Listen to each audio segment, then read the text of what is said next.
Everyone. आज के इस लाइव सेशन में सभी पार्टिसिपेंट्स को मेरा नमस्कार।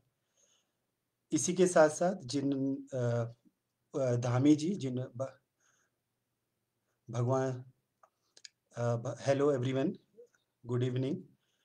आप सभी को मेरा नमस्कार।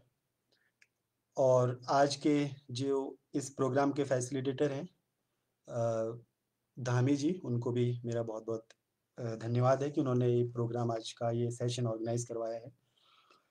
आज के इस सेशन को हमने कुछ पार्ट्स में डिवाइड किया है। मैं एक ज़रा ब्रीफ अकाउंट पहले बताऊँगा कि आज के सेशन में हम क्या-क्या एक्टिविटीज़ करने वाले हैं। सबसे पहले हम उत्तराखंड बेस्ड जो एग्ज़ाम्स हैं, चाहे वो उत्तराखंड पीसीएस का एग्ज़ाम हो या यूकेएसएससी का एग्ज़ाम हो, उसकी एक जनरल प्रिपरेशन हम कैसे करेंगे, एक तो हम ये देखेंगे। उसके बाद प्रिपरेशन के दौरान क्या किया जाए, किस तरीके से एग्ज़ाम्स की प्रिपरेशन करी जाए, उसके बारे में हम डिस्कस करेंगे। और इसके अलावा हम कुछ हमारे दिमाग में जो प्रिपरेशन के दौरान क्वेश्चंस आते हैं कि जॉब कैसे मिलेगी, जॉब लगेगी या नहीं लगेगी, कई सारी चिंताएँ हमारे मन में रहती हैं। और एक हमारा ये भी रहता है कि क्या ये एग्ज़ामिनेशन का जो प्रोसेस है, वो फेयर है कि नहीं है। कई लोगों को लगता है कि इन एग्ज़ाम्स बहुत धाँधली होती है, तो हम उन इश्यूज़ पे भी डिस्कशंस करेंगे। और उसके बाद हम क्या करेंगे कि हम पार्टिसिपेंट से क्वेश्चंस भी लेंगे। बीच में भी हम क्वेश्चंस लेंगे और कोशिश करेंगे कि सेशन के जब लास्ट में भी हम इन क्वेश्चंस को लें। तो हमारा जो पूरा सेशन है वो 1 घंटे का रहेगा, 1 आवर का हम लोग बनाएँगे। तो मैं स्टार्ट करता हूँ कि सबसे पहले जो एग्ज़ाम्स हैं उसकी प्रिपरेशन कैसे करी जाए। देखिए, सबसे पहला जब हम कोई एग्ज़ाम देते हैं तो उसका सिलेबस हमारा सबसे इम्पोर्टेंट डॉक्यूमेंट होता है। आप उत्तराखंड पीएससी के जो भी एग्ज़ाम्स देंगे उसकी साइट पे जाएँगे, तो आपका जो नोटिफ़िकेशन आता है, उसमें भी सिलेबस रहता है और उनकी साइट पे वैसे भी सिलेबस अपलोडेड रहता है। इसी तरीके से जो यूकेएसएससी के जो एग्ज़ाम्स हैं, उसका भी सिलेबस उनकी साइट पे अपलोडेड है। तो the syllabus should be our guide book, मतलब कहने का मतलब है कि हमें जो भी चीज़ गाइड करेगी, हमें गाइड करने के जो काम करेगा वो सिलेबस ही करेगा। तो हमें सबसे पहले हमारे सिलेबस पे ध्यान रखना है। उसके अलावा हमें क्या करना है, पास्ट ईयर के क्वेश्चन पेपर्स उठाने हैं। एक हम सिलेबस लेंगे और जब हम पास्ट ईयर के क्वेश्चन पेपर्स उठाएँगे, तो हमें उससे ये आइडिया रहेगा कि किस तरीके के क्वेश्चन्स आते हैं। सिलेबस के किस पार्ट से क्या पूछा जाता है, कितना वेटेज रहता है। सपोज़ अगर हमारा जनरल स्टडीज़ है, जनरल स्टडीज़ में यदि हिस्ट्री एक सब्जेक्ट है, ज्योग्राफी है, पॉलिटी है, इकोनॉमी है, तो किसका कितना पार्ट है, क्या-क्या पूछा जाता है, एक ट्रेंड क्या रहता है, पैटर्न क्या रहता है, इन चीज़ों को एनालाइज़ करने के लिए हमारे पास पास्ट ईयर के पेपर्स, ओल्ड क्वेश्चन पेपर्स होते हैं। ये भी आपको उनकी साइट पे मिल जाते हैं, मार्केट में बुक्स अवेलेबल हैं, उसमें मिल जाता है। तो जब हमारे पास सिलेबस आ जाएगा, जब हमारे पास प्रीवियस ईयर के क्वेश्चन पेपर्स आ जाएँगे, तो तब हमारे पास हम क्या करेंगे, उसके हिसाब से स्टैंडर्ड बुक सेलेक्ट करेंगे। देखिए, मार्केट में बहुत सारी बुक्स हैं और हम चाहें तो हम पॉलिटी है या हिस्ट्री, एक-एक चीज़ में 20-20 किताबें, 50-50 किताबें पढ़ सकते हैं। लेकिन क्या इतनी किताबें पढ़ने की ज़रूरत है? तो जब हम सिलेबस देखेंगे और जब हम प्रीवियस ईयर के क्वेश्चन पेपर्स देखेंगे, तो हमें कुछ स्टैंडर्ड बुक्स मिल जाएँगी। उन स्टैंडर्ड बुक से ही हमें पढ़ाई करनी है। यहाँ पर मुझे थोड़ा-सा लगता है कि कोचिंग्स का रोल भी इम्पोर्टेंट हो जाता है, कि जो हमारे कोचिंग्स सेंटर्स होते हैं, वो हमें इन बुक्स को सेलेक्ट करने में, गाइड करने में हमारी हेल्प करते हैं। इसके बाद हम देखेंगे कि हाँ, रूटीन, हम क्या शेड्यूल बनाएँ, क्या रूटीन बनाएँ? देखिए, कोई क्लेम कर सकता है कि वो 14 घंटे पढ़ता है, 15 घंटे पढ़ता है और पढ़ भी सकता है, इसमें कोई डाउट नहीं है। लेकिन मुझे ये लगता है कि घंटे से ज़्यादा ये है कि हम इफ़ेक्टिव स्टडी कितना कर रहे हैं। हम दिन में 6 से 8 घंटे पढ़ें, लेकिन इफ़ेक्टिव पढ़ें। मतलब ठीक है, यदि हम 12 घंटे भी पढ़ रहे हैं, तो एटलीस्ट 6 घंटे की हमारी इफ़ेक्टिव स्टडी तो हो। हम एक रूटीन बनाएँ, हम एक प्लान बनाएँ कि हम ये सोचें कि सपोज़ उत्तराखंड पीसीएस का चाहे एग्ज़ाम हो या यूके एसएससी का एग्ज़ाम हो, हम एक अपना 1 साल का या 8 से 9 महीने का, अगर हम बिल्कुल ज़ीरो से स्टार्ट कर रहे हैं, तो एक प्लान बनाएँ कि हम इतने महीनों में ये पढ़ाई करेंगे और इस हफ्ते में ये पढ़ेंगे। एक हम पूरा प्लान ड्रॉ कर लें, एक शेड्यूल बना लें अपना। अगले 7 से 8 महीने का, 9 महीने का या 1 साल तक का, या फिर जब भी हमारा एग्ज़ाम है, यदि बहुत अभी आस-पास ही एग्ज़ाम है, तो हम एक शॉर्ट शेड्यूल बनाएँगे और हम फिर उस पे स्टिक करें। हम बार-बार अपनी पढ़ाई के टाइम टेबल को, अपने शेड्यूल को चेंज ना करें। जब हम बार-बार चेंज करते हैं तो हमारी स्ट्रैटेजी चेंज होती चली जाती है और जो फ्रूटफुल नहीं रहता। इसलिए जो भी आप बनाएँ, आप एक सक्सेसफुल इसी एग्ज़ाम को क्लियर करने के लिए आप वो बनाते हैं, तो आप उसको अपना एक शेड्यूल बनाएँ और उसे डेली फ़ॉलो करें। ऐसा नहीं कि एक दिन हम 14 से 15 घंटे पढ़ाई कर रहे हैं और एक दिन हम सिर्फ़ 2 घंटा या फिर हम पढ़ ही नहीं रहे हैं, घूमने-फिरने निकल गए या और काम में इन्वॉल्व हो गए। हमें डेली पढ़ाई करनी है। हमें इसको डेली का जो रूटीन है उसे रोज़ का रोज़ फ़ॉलो करना है। कंटिन्यूटी बहुत ज़रूरी है, जो मैं आपको बताना चाह रहा था कि जब भी आप एग्ज़ाम्स की प्रिपरेशन करते हैं, तो कंटिन्यूअसली पढ़ाई ज़रूर करें। यदि आप ऐसा करते हैं कि आप 15 दिन पढ़ते हैं, फिर 1 हफ़्ता नहीं पढ़ते, 2 दिन नहीं पढ़ते, तो आपको 15 दिन का या महीने भर का जो आपका पढ़ा हुआ है, वो पूरा बर्बाद हो जाता है। चीज़ों को रिवाइज़ करें, बार-बार पढ़ें और हर मतलब रूटीन को हमेशा फ़ॉलो करें, कंटिन्यूटी बनाए रखें अपनी पढ़ाई में। अब ये इश्यू उठता है कि पढ़ें क्या? जैसे हम जो बुक्स पढ़ रहे हैं, तो मैं ये भी आपको बताना चाहूँगा कि बहुत सारी किताब पढ़ने के बजाय एक बुक को बार-बार पढ़ें। जो आपकी एक स्टैंडर्ड बुक पकड़ें, आपको उस स्टैंडर्ड बुक के बारे में इंटरनेट से जानकारी मिल जाएगी, कोचिंग सेंटर्स या कोई आपको जो गाइड करते हैं, वो आपको बता देंगे। तो हमें करना क्या है कि हम उस बुक को बार-बार पढ़ें, उसमें नोट्स प्रिपेयर करें। ऐसा ना करें कि हम अलग-अलग किताबें पढ़ रहे हैं और हमारा कुछ भी फिर उससे क्लैरिटी नहीं आ पाती। तो ये जो हमारा पार्ट था कि हम एक एग्ज़ाम के लिए कैसे तैयारी करें, बेसिक आइडिया वो मोटा-मोटा उसे हम कर रहे थे। अब इसके बाद हम देखते हैं कि हमें प्रिपरेशन के दौरान करना क्या चाहिए? देखिए, प्रिपरेशन का जो एक दौर है वो कई बार बहुत लंबा हो जाता है। कुछ लोगों को बहुत शॉर्ट पीरियड में सक्सेस मिलती है, कुछ लोगों को थोड़ा ज़्यादा समय लगता है। तो हम करें क्या? मतलब फ्रस्ट्रेशन आती ही आती है। ये एक बहुत ही नेचुरल प्रोसेस है कि लोग के अंदर अगर लंबी हमारी पे चले जाता है समय तो फ्रस्ट्रेशन भी आने लगती है। कुछ लोग पेशेंस खोने लगते हैं। तो और ऊपर से उत्तराखंड में तो ये बहुत ज़्यादा हो जाता है क्योंकि यहाँ पर फॉर्म्स बहुत देरी से आते हैं। आते ही नहीं। अब पीसीएस का आप देखिए कि पिछले 20 सालों में केवल 6 एग्ज़ाम्स हमारे पीसीएस के हुए हैं। 4-4 से 5-5 सालों में एक बार फॉर्म आता है। तो हमें करना क्या है देखिए हमें पेशेंस रखना होगा। जॉब जो है ना उत्तराखंड में स्पेसिफ़िकली जो गवर्नमेंट जॉब है वो एक बहुत बड़ा इश्यू है और फॉर्म्स इतनी देरी से आ रहे हैं लेकिन यदि हमें वो एग्ज़ाम्स निकालने हैं तो हमें पेशेंस रखना होगा और अपनी प्रिपरेशन को एक धैर्य रखते हुए, एक अपना धैर्य बनाए रखते हुए हमें अपनी प्रिपरेशन करते रहनी होगी। तो पेशेंस इस सबसे बड़ी चीज़ है। जहाँ हमने अपना धैर्य खोया, जहाँ हमने अपना पेशेंस खोया वहीं से हमारे लिए इश्यूज़ और हमारे लिए दिक्कतें खड़ी हो जाती हैं। एक प्रिपरेशन की दौरान एक अच्छी हेल्थ बहुत ज़रूरी है और हेल्थ के लिए मतलब आप हेल्थ कॉन्शियस ज़रूर रहिए, आप क्या खाते हैं और आपका लाइफ़स्टाइल कैसा है, इन चीज़ों को ध्यान में रखना बहुत ज़रूरी है।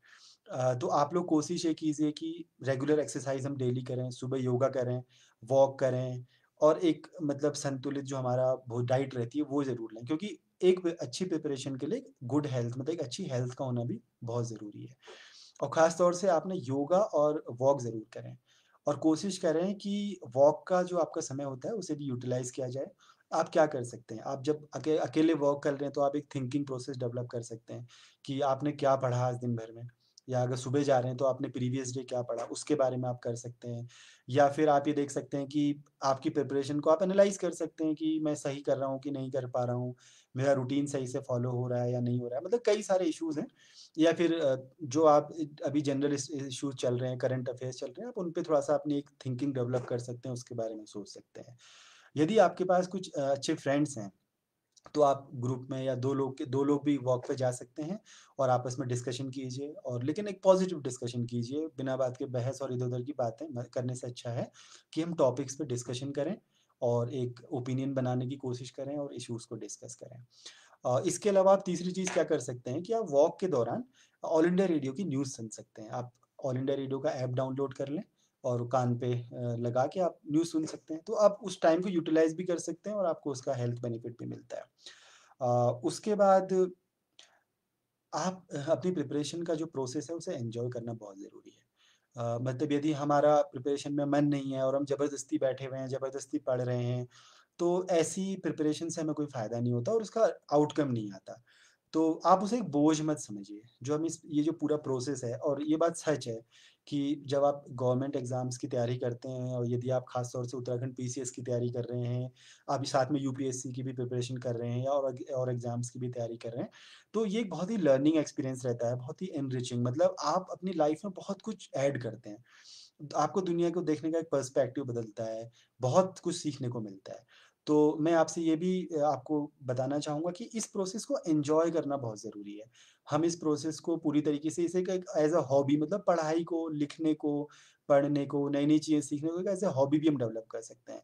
तो यदि हम इसे एज़ अ प्रोसेस एन्जॉय करते जाते हैं तो हमें बोझ नहीं लगता। हमारी पढ़ाई जो होती है और जो हमारी प्रिपरेशन है, वो हमारी लाइफ़ का पार्ट बन जाती है।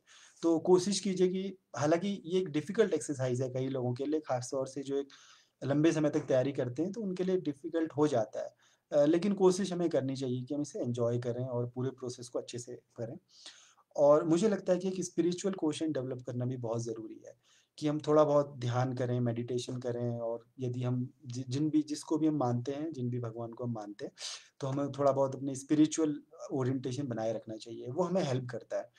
ख़ास तौर से डिफ़िकल्ट टाइम्स में आपको आपका जो स्पिरिचुअल नेचर होता है, वो बहुत हेल्प करता है, आपको एक कहते हैं कि संबल प्रदान करता है, जो बात करते हैं, वो आपके लिए बहुत ज़रूरी होता है। तो ये है, ये हम एक क्या हमें करना चाहिए, क्या नहीं करना चाहिए, ये हम अपनी प्रिपरेशन के दौरान। अब इसके बाद हम कुछ क्वेश्चन्स हमारे दिमाग में रहते हैं कि गवर्नमेंट जॉब मिलना तो बहुत बड़ा चैलेंज है। कोई लोग सोचते हैं कि हमें तो मिल ही नहीं सकती। कुछ लोगों को लगता है यार कि कैसे मिलेगी, हमारे पास तो इतना कुछ है ही नहीं। तो मुझे लगता है कि डेफ़िनिटली देखिए, अब हालत है कोविड के बाद, तो और भी कई सारे लोग अनएम्प्लॉयड हो गए हैं, तो ये एक डिफ़िकल्ट जर्नी ज़रूर है, लेकिन इम्पॉसिबल नहीं है। फॉर्म्स आएँगे, उत्तराखंड में फॉर्म्स अभी आने थोड़ा-सा डिलेड हैं। कुछ अंदर की कुछ हैं इश्यूज़, वो भी हम अभी डिस्कस करते हैं। लेकिन गवर्नमेंट जॉब यदि हम कैपेबल हैं, तो मुझे नहीं लगता कि गवर्नमेंट जॉब्स का मिलना बहुत डिफ़िकल्ट है। यदि मैं अपना एक्सपीरियंस बताऊँ तो मेरे तो कई सारे एग्ज़ाम्स निकले और पूरे प्रोसेस में सारे गवर्नमेंट एग्ज़ाम्स ऑलमोस्ट लगभग 20 से ज़्यादा एग्ज़ाम्स निकले और उसमें मुझे ये लगता है कि यदि हम कैपेबल हैं, यदि हमने स्टडी कर रखी है और यदि हम उसके वो हैं, तो हमारे एग्ज़ाम्स निकलते हैं। और हम मतलब आप बनाए रखिए, पेशेंस को बनाए रखिए और पढ़ते रहिए और यदि आप जेनुइनली सच में एक अच्छी पढ़ाई कर रहे हैं, तो एग्ज़ाम ज़रूर निकलते हैं। और यदि एग्ज़ाम्स निकलने में कहीं पर दिक्कत हो रही है, तो आप एनालाइज़ कीजिए। कहीं न कहीं स्ट्रैटेजी में फ़ॉल्ट होगा।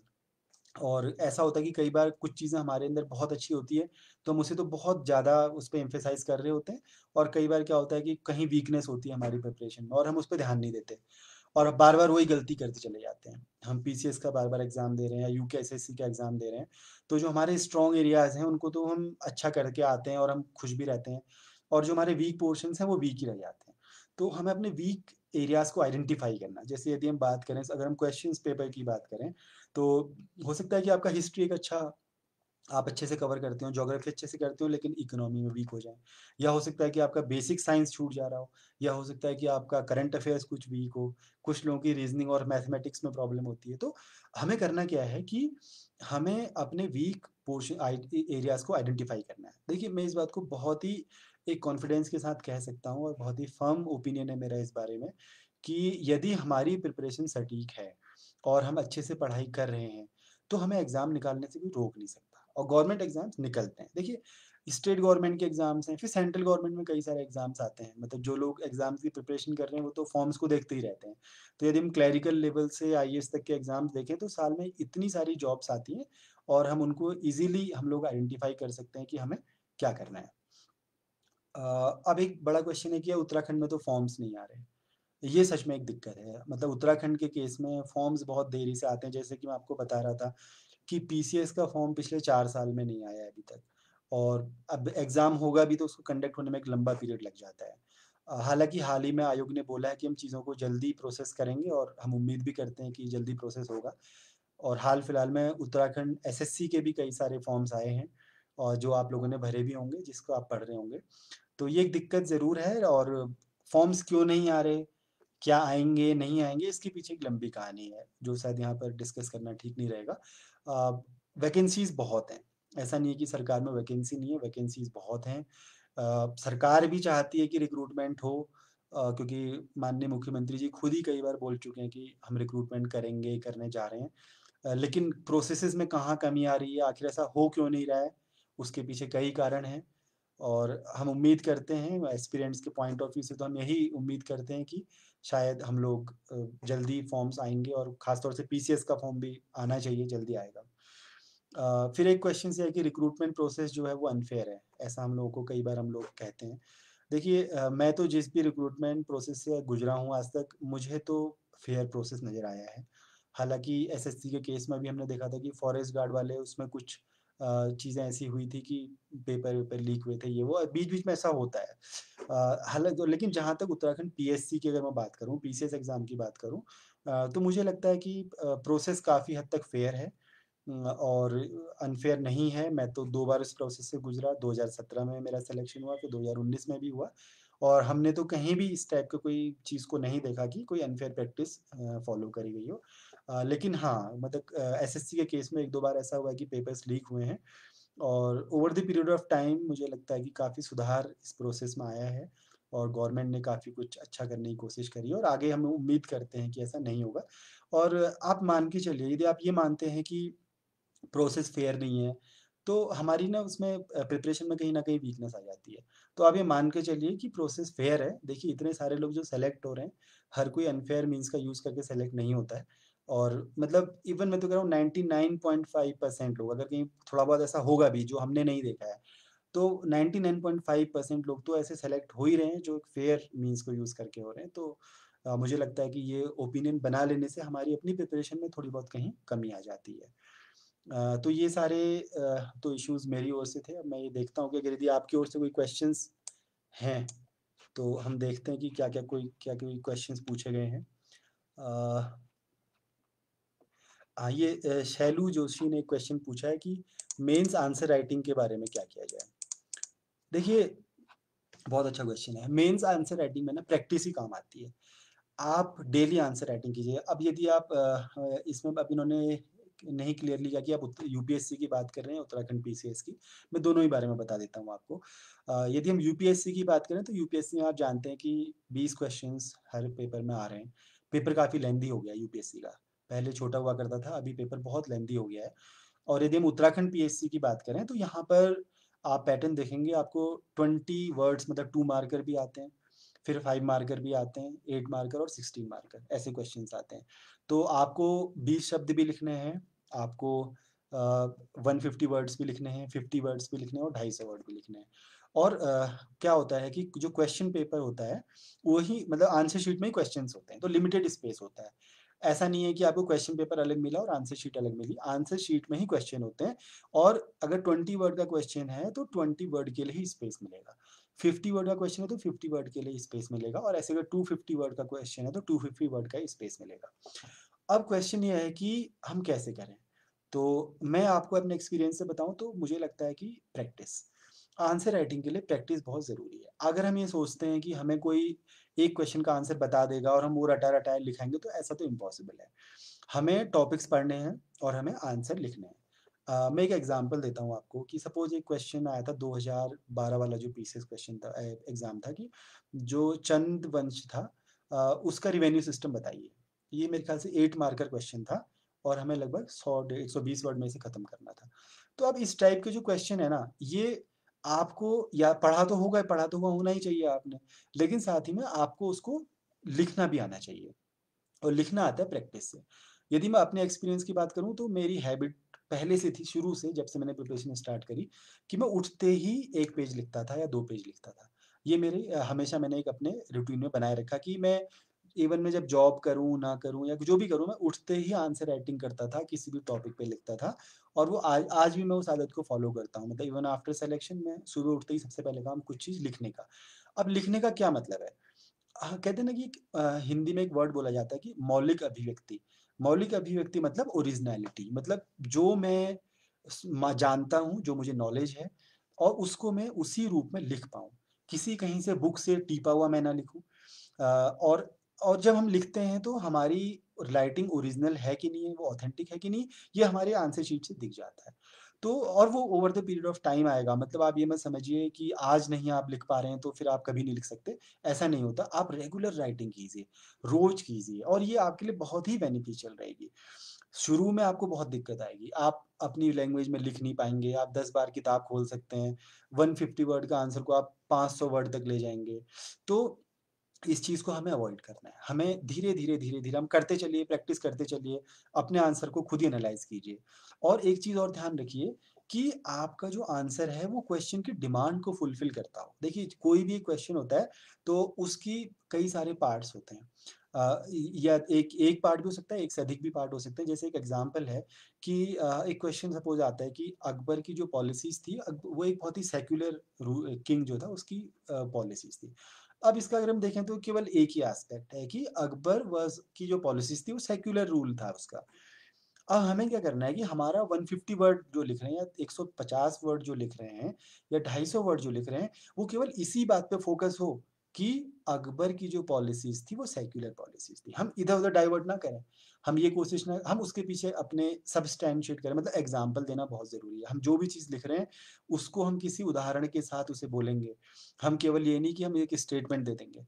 तो ये सब चीज़ें लिखने में हमें ध्यान देना, मतलब आप पहले आंसर लिखिए एज़ अ स्टूडेंट और एज़ अ टीचर उसे चेक कीजिए, डेली चेक कीजिए। जो लोग कोचिंग जाते हैं, अपने सर जो आपके सर या मैडम जो भी आपके टीचर हैं, उनसे अपने आंसर्स को चेक कराइए। देखिए कोचिंग वाले ज़रूर आपकी वो कराएँगे, हर संडे को आपका टेस्ट कराएँगे या बीच-बीच में टेस्ट सीरीज़ कराएँगे।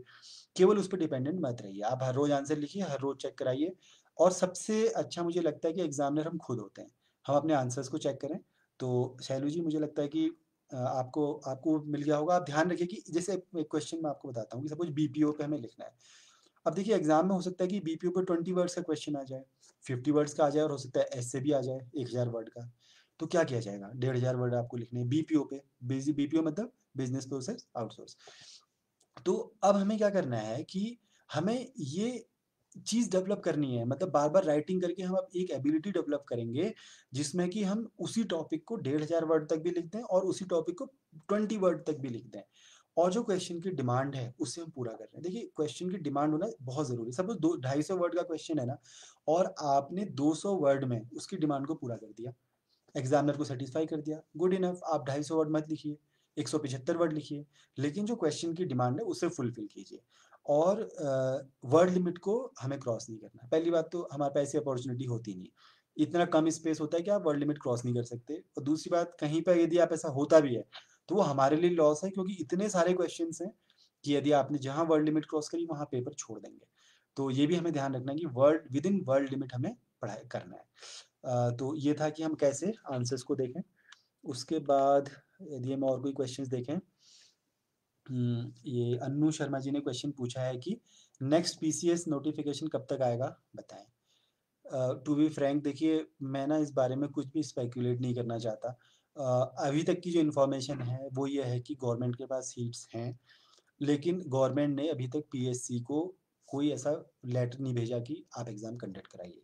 पीएससी जो उत्तराखंड पीएससी है, पब्लिक सर्विस कमीशन, लोक सेवा आयोग, उसका कहना है कि हमारे पास जैसे ही आएगा हम तुरंत एग्ज़ाम कंडक्ट करा देंगे। तो अब इस बारे में हम क्या कह सकते हैं कि जब तक पीएससी की नोटिफ़िकेशन नहीं आती, तब तक तो कुछ भी कह पाना मुश्किल है। लेकिन इतना ज़रूर है कि 4 साल हो चुके हैं ऑलरेडी इस एग्ज़ाम को कंडक्ट कराए हुए और मुझे लगता है कि अब फॉर्म आना चाहिए। आएगा फॉर्म, देखिए बी होपफुल, और मुझे लगता है कि गवर्नमेंट को जल्दी निकालना चाहिए। उसके अलावा हाँ, ये इन्हीं का एक क्वेश्चन है कि 2016 में नोटिफ़िकेशन आया था, 2019 में रिज़ल्ट आया, तो बैच 2019 का माना जाता है। जिस साल आप जॉइन करते हैं, उस साल का आपका बैच माना जाता है। हुँ। इन्होंने एक क्वेश्चन पूछा है कि क्या पुराने पेपर से भी आता है कुछ? इस बारे में कुछ भी नहीं कहा जा सकता क्योंकि कभी क्वेश्चन से 1-2 क्वेश्चन रिपीट भी हो जाते हैं, कभी नहीं भी होते। लेकिन आप अपनी प्रिपरेशन इस तरीके से रखिए कि ओल्ड पेपर्स को आप सिर्फ़ एक स्टैंडर्ड बनाइए कि आप सिर्फ़ इससे उनको देखिए कि उन्हें आप सारे सॉल्व कर लीजिए। 1 बार नहीं, 2 बार या 3 बार, आप उन्हें बार-बार सॉल्व कीजिए। लेकिन उनको आप इस इंटेंशन से पढ़ें या इस तरीके से पढ़ें कि आपको ये पता चले कि किस तरीके से क्वेश्चन्स आते हैं और क्या पूछा जाता है, सिलेबस का कौन-सा पोर्शन, किस तरीके से चीज़ों को पूछा जाता है। आप उसी के हिसाब से उसे पढ़िए और क्वेश्चन्स आएँगे कि नहीं आएँगे, इस बारे में तो कह पाना बहुत मुश्किल है। ये गुज्जू रावत जी हैं, इन्होंने क्वेश्चन पूछा है कि हम यूके एसएससी और यूके पीएससी एग्ज़ाम के लिए तालमेल किस तरीके से बना सकते हैं? देखिए, मैं आपको एक चीज़ बताता हूँ, जो हमारा एग्ज़ामिनेशन का पैटर्न है, वो हमेशा पोस्ट के हिसाब से होता है। तो क्योंकि मैंने क्लेरिकल से लेके सिविल सर्विसेज़ के सारे एग्ज़ाम्स तक मैं दिए हुए हैं, तो मैं एक चीज़ कह सकता हूँ कि जो हायर लेवल के एग्ज़ाम होते हैं, वो ज़्यादा एनालिटिकल होते हैं, वो फैक्ट बेस्ड कम होते हैं और जैसे-जैसे हम लोअर लेवल के एग्ज़ाम्स पे आते हैं तो फैक्ट बेस्ड बढ़ जाता है। तो यदि हम यूकेपीएससी और यूकेएसएससी के एग्ज़ाम की बात करें तो यूकेपीएससी यूपीएससी के कंपैरिज़न में ज़्यादा फैक्चुअल होता है, लेकिन यूकेएसएससी बहुत ज़्यादा फैक्चुअल होता है। तो आप करें क्या, यदि आप इन दोनों के बीच में, आपका क्वेश्चन बहुत अच्छा क्वेश्चन है और कई एस्पिरेंट्स के दिमाग में क्वेश्चन रहता होगा और बेसिकली जो अच्छे से एनालाइज़ करता है चीज़ों को वो इस टाइप के क्वेश्चन पूछता है। तो मुझे लगता है कि आप क्या कीजिए, आप यूकेपीएससी की प्रिपरेशन कीजिए और यदि आप उसे एसएससी में भी यूटिलाइज़ करना चाहते हैं तो आप थोड़ा फैक्चुअल ओरिएंटेशन ज़्यादा रखिए। कहने का मतलब ये है कि जैसे मैं आपको एक एग्ज़ाम्पल देता हूँ, यदि हम गोरखाओं के समय की बात करें, तो आप क्वेश्चन में पीसीएस में आपसे क्वेश्चन पूछा जाएगा कि गोरखा एडमिनिस्ट्रेशन के बारे में लिखिए, कि गोरखा एडमिनिस्ट्रेशन कैसा था? एक जनरल क्वेश्चन, आप उसके बारे में आप लिख देंगे। अब उसके बाद क्या होगा कि जब आप उसमें जाएँगे, एसएससी में जाएँगे, तो एसएससी में क्या होगा कि उसपे कोई फैक्चुअल चीज़ पूछ ली जाएगी। गोरखा एडमिनिस्ट्रेशन के बारे में पूछ ली जाएगी कि उनका जनरल कौन था, मिलिट्री जनरल कौन था या फिर मतलब इसी तरीके से कुछ भी जो बिल्कुल फैक्चुअल चीज़ है, जो आप पीएससी में सिर्फ़ कोट करते हैं और कोट ना करें तब भी आपका काम चल जाता है। तो मेरे को लगता है कि द क्लियर पॉइंट इज़, मतलब आपको लंबा ना खींच के तो छोटे से उसमें बताना चाहता हूँ कि आप यूकेएसएससी में ज़्यादा फैक्चुअल होते हैं, छोटे-छोटे फैक्ट्स को आपको ध्यान रखना होता है और जब आप पीसीएस की तैयारी करते हैं, तो आपको ज़्यादा एनालिटिकल, ज़्यादा कॉन्सेप्चुअल इस तरीके की तैयारी करनी होती है, हालाँकि फैक्ट का यूज़ वहाँ पर भी होता है। तो ये बहुत इम्पोर्टेंट है। उसके बाद यूकेएसएससी के लिए कोई टिप्स, वही मैं ऑलरेडी आपको टिप्स बता चुका हूँ, राहुल बोरा जी का क्वेश्चन है ये कि आप क्या कीजिए कि आप सिलेबस उठाइए, प्रीवियस ईयर के क्वेश्चन पेपर्स उठाइए, उसके हिसाब से स्टैंडर्ड बुक्स पढ़िए। अब यूकेएसएससी के बारे में ज़्यादा मैं डिटेल में नहीं जाऊँगा, आप जानते हैं कि उनका एक स्टैंडर्ड सिलेबस है जो उनकी साइट पे पड़ा है, जिसमें 3 चीज़ें मुख्य हैं, हिंदी आती है, उत्तराखंड जीएस है और साथ में जीके के क्वेश्चन्स हैं। उत्तराखंड जीएस 40 नंबर का है, हिंदी 20 नंबर का है और जीके के 40 नंबर के हैं। तो आप उस हिसाब से देखिए हिंदी 20 नंबर और उत्तराखंड जीएस में बहुत ज़्यादा कुछ होता नहीं है। तो आप चाहें तो ये 60 नंबर आप कम पढ़ के कवर कर पाते हैं और जो बचा हुआ आपका है 40 नंबर का जीएस, वो आप अपने तरीके से देख सकते हैं। तो ये हाँ, ये भूपेंद्र बिष्ट जी का एक बहुत अच्छा क्वेश्चन है कि एसे की स्ट्रैटेजी के बारे में बताइए। देखिए एसे क्या होता है? ऐसे जो है किसी भी टॉपिक पे हमारी एक कॉम्प्रिहेंसिव अंडरस्टैंडिंग को हम किस तरीके से लिखते हैं, वो ऐसे होता है। हमें एक ऐसे में हमसे ये एक्सपेक्ट किया जाता है कि हम उस टॉपिक का, जो भी हमारा टॉपिक है उसके हर एस्पेक्ट को कवर करें, हर चीज़ को कवर करें। तो इसकी स्ट्रैटेजी मैं आपको बताता हूँ, देखिए आप कोचिंग्स में भी देखते होंगे या कहीं ऐसे के अलावा कोई स्पेशल कोई ऐसा सेशन होगा तो उसमें भी बताया जाता है कि ऐसे के 3 पार्ट होते हैं। पहला पार्ट होता है इंट्रोडक्शन का, मतलब प्रस्तावना का, दूसरा पार्ट होता है बॉडी जिसमें हम कि मेन ऐसे लिखते हैं और तीसरा हमारा जो पार्ट होता है वो होता है हमारा कंक्लूजन का, जो जिसे कि हम उपसंहार भी बोलते हैं। तो अब देखिए हमें क्या करना है, ऐसे के लिए जो मैं आपको ऊपर बता रहा था सबसे पहले कि हमें प्रैक्टिस करनी पड़ेगी। तो जब हम आंसर राइटिंग की प्रैक्टिस करते हैं, तो हम हफ्ते में 6 दिन यदि आंसर राइटिंग कर रहे हैं, तो हम क्या करें कि बचे हुए 1 दिन जो संडे है या किसी दिन भी हम ऐसे की प्रैक्टिस कर लें। एक अच्छा ऐसे क्या होता है? एक अच्छा ऐसे होता है जिसमें एक शॉर्ट इंट्रोडक्शन होता है। शॉर्ट इंट्रोडक्शन मतलब काफ़ी, मतलब बहुत बड़ा इंट्रोडक्शन मत लिखिए, आपका ज़्यादा से ज़्यादा 2 पैराग्राफ में आपका इंट्रोडक्शन होना चाहिए। उसमें क्या है, सबसे आप जब उसे स्टार्ट करते हैं ना, तो कुछ अट्रैक्टिव स्टार्ट होना चाहिए। अट्रैक्टिव तरीके से स्टार्ट करने का मतलब है कि हम कई बार क्या करते हैं, किसी का कोट यूज़ कर लेते हैं कि गांधी जी ने ये कहा था या फिर किसी ऐसे कोई कोट उसमें आप डालिए, नेहरू जी ने ये कहा था। ये हम कोट डाल सकते हैं या फिर हम क्या कर सकते हैं, कोई स्टेटमेंट ऐसे देते हैं, ऐसे अपना एक स्टेटमेंट आप, लेकिन वो अट्रैक्टिव लगना चाहिए, काफ़ी अट्रैक्टिव लगना चाहिए। और उसके साथ-साथ हम उस इंट्रोडक्शन में ये बता देते हैं कि हमारी इंटेंशन क्या है। हम किस, जैसे हम ये लिखेंगे कि ऐसे में हम क्या-क्या लिखेंगे, उसे छोटा-छोटा कि इस विषय का एक इतिहास रहा है, एक भौगोलिक परिस्थिति रही है, वर्तमान में ऐसा रहा है, तो हम उसके जो-जो एस्पेक्ट है उन्हें हल्का-सा टच करते हैं। उसके बाद हम जाते हैं बॉडी में। जब हम उसकी बॉडी में जाते हैं तो हम हर एस्पेक्ट को डिटेल में लिखते हैं, छोटे-छोटे पैराग्राफ बनाइए, उन्हें आपस में कनेक्ट कीजिए। तो जब हम कोई भी एक पैराग्राफ से दूसरे पैराग्राफ में जाते हैं तो डिस्कनेक्ट नहीं लगना चाहिए। कुछ ऐसे वर्ड्स होते हैं, जैसे मोर ओवर, इस टाइप के कुछ-कुछ ऐसे वर्ड्स होते हैं जो हमें कनेक्टिंग वर्ड्स होते हैं, जो हमारे 2 पैराग्राफ को कनेक्ट करते हैं, तो आप उसका यूज़ कीजिए। और एक ऐसे में जो सबसे इम्पोर्टेंट एरिया है वो है कंक्लूजन, मतलब उपसंहार का। यदि 1500 वर्ड का ऐसे है, तो मेरे हिसाब से उसमें कम से कम 500 वर्ड का कंक्लूजन होना चाहिए। और मुझे ऐसे में कुछ अच्छे मार्क्स भी मिले हैं यूपीएससी में भी और उत्तराखंड पीएससी में भी। तो उस हिसाब से मैं कह सकता हूँ कि आप जितना अच्छा कंक्लूजन लिखेंगे, उतना अच्छा आपका ऐसे होगा। कंक्लूजन में क्या आना चाहिए? कंक्लूजन में आप थोड़ा-सा पहले गवर्नमेंट क्या कर रही है, उस बारे में ज़रूर लिखें कि गवर्नमेंट ये कर रही है और अपने ओरिजिनल आइडियाज़ उसमें दें और खूब आइडियाज़ दें, जितने आइडियाज़ हों। मतलब ऐसा दें कि गवर्नमेंट की पॉलिसी के खिलाफ या बिल्कुल ही एब्सर्ड आइडिया ना हो, लेकिन आप जितने ज़्यादा अपने ओरिजिनल आइडियाज़ उसमें देंगे, वो बहुत अच्छा रहता है। तो आप क्या कर सकते हैं कि जो आपने ऐसे की बॉडी लिखी, वहीं से आपको उसका कंक्लूजन के आइडियाज़ मिलते हैं। सपोज़ हम एक दे रहे हैं कि हमारे देश में साइंस एंड टेक्नोलॉजी बहुत एडवांस नहीं है, ओरिजिनल रिसर्च हमारे देश में नहीं हो रही है, तो आप कंक्लूजन क्या दे सकते हैं? कंक्लूजन में आप लिखिए कि हमारे देश में ओरिजिनल साइंस या फिर एक साइंस के रिसर्च की बहुत ज़रूरत है, जिसके लिए आप कुछ भी बोल सकते हैं कि आप कह सकते हैं कि गवर्नमेंट का सपोर्ट चाहिए, प्राइवेट सेक्टर का सपोर्ट चाहिए, तो आपका जो बॉडी है, वहीं से आपका कंक्लूजन निकलेगा। कंक्लूजन का जो लास्ट पैराग्राफ है, वो फ्यूचरिस्टिक होना चाहिए, मतलब भविष्य को देखते हुए होना चाहिए और बहुत ही पॉजिटिव होना चाहिए। उस पैराग्राफ में आप ये लिखेंगे कि आपने जो ऐसे लिखा और आपने जो सॉल्यूशंस बताए और जो गवर्नमेंट इससे इनिशिएटिव ले रही है, उसके बेसिस पे फ्यूचर कितने ब्राइट रहेगा और आप कैसे भविष्य में आने वाली प्रॉब्लम का सॉल्यूशन निकाल पाएँगे या उससे किस तरीके से हमारे फ्यूचर पे, हमारे देश के, हमारे समाज के फ्यूचर पे इम्पैक्ट पड़ेगा। तो ये आपका एक ऐसे होना चाहिए। हम कभी ये भी करेंगे कि हम ऐसे में एक अलग ही सेशन भी ऑर्गेनाइज़ कर सकते हैं, वो ज़्यादा फ्रूटफुल रहेगा। लेकिन मेरे कहने का मतलब ये है कि ऐसे में आप लिखिए, खूब आप मतलब वीक में एक ऐसे लिखिए, प्रैक्टिस कीजिए और सब कुछ कोई भी टॉपिक उठाइए, उस पे आप लिखिए। ये आपके लिए ज़्यादा बेनिफिट रहेगा। एक इन्होंने क्वेश्चन पूछा है कि लूसेंट के अलावा कोई और बुक बताइए। देखिए बुक्स जो होती हैं वो सिलेबस पे डिपेंड करती हैं। लूसेंट एक बुक है और आप उसे पढ़ सकते हैं, लेकिन उसके अलावा मौलिक किताबें देखिए अभी मैं हाल-फिलहाल में यूके एसएससी का भी सिलेबस देख रहा था और यूके पीएससी का मैंने देखा है, तो बेसिकली वो क्या है ना एनसीईआरटी से उठाता है। और मुझे लगता है कि हम एनसीईआरटीज़ तो हर किसी को पढ़नी चाहिए, हम चाहे यूके एसएससी की प्रिपरेशन करें, अगर यूके एसएससी की प्रिपरेशन कर रहे हैं, तो आप 10th क्लास तक की पुरानी एनसीईआरटीज़, ओल्ड एनसीईआरटीज़ मैं बार-बार इस बात को बोलता हूँ कि ओल्ड एनसीईआरटीज़ पढ़ें, नई वाली एनसीईआरटीज़ नहीं पढ़नी है। अब क्वेश्चन है कि ओल्ड एनसीईआरटीज़ मिलेंगी कहाँ? उसके लिए दिल्ली में फ़ोटोकॉपीज़ मिल जाती हैं, आप वहाँ से मँगा सकते हैं। ओल्ड एनसीईआरटीज़ पढ़िए, यूके एसएससी के लिए क्लास 10 तक की और यदि आप यूके पीएससी पढ़ रहे हैं, तो ज़्यादातर क्लास 10 तक की, लेकिन कुछ-कुछ टॉपिक्स को 12 तक भी पढ़ना पड़ता है। तो आप वो पढ़ लीजिए। अ, उसके बाद क्वेश्चन है ज़्यादातर क्वेश्चन यही है कि पीएससी का फॉर्म कब आ रहा है, तो उसका मैं आपको बता ही चुका हूँ।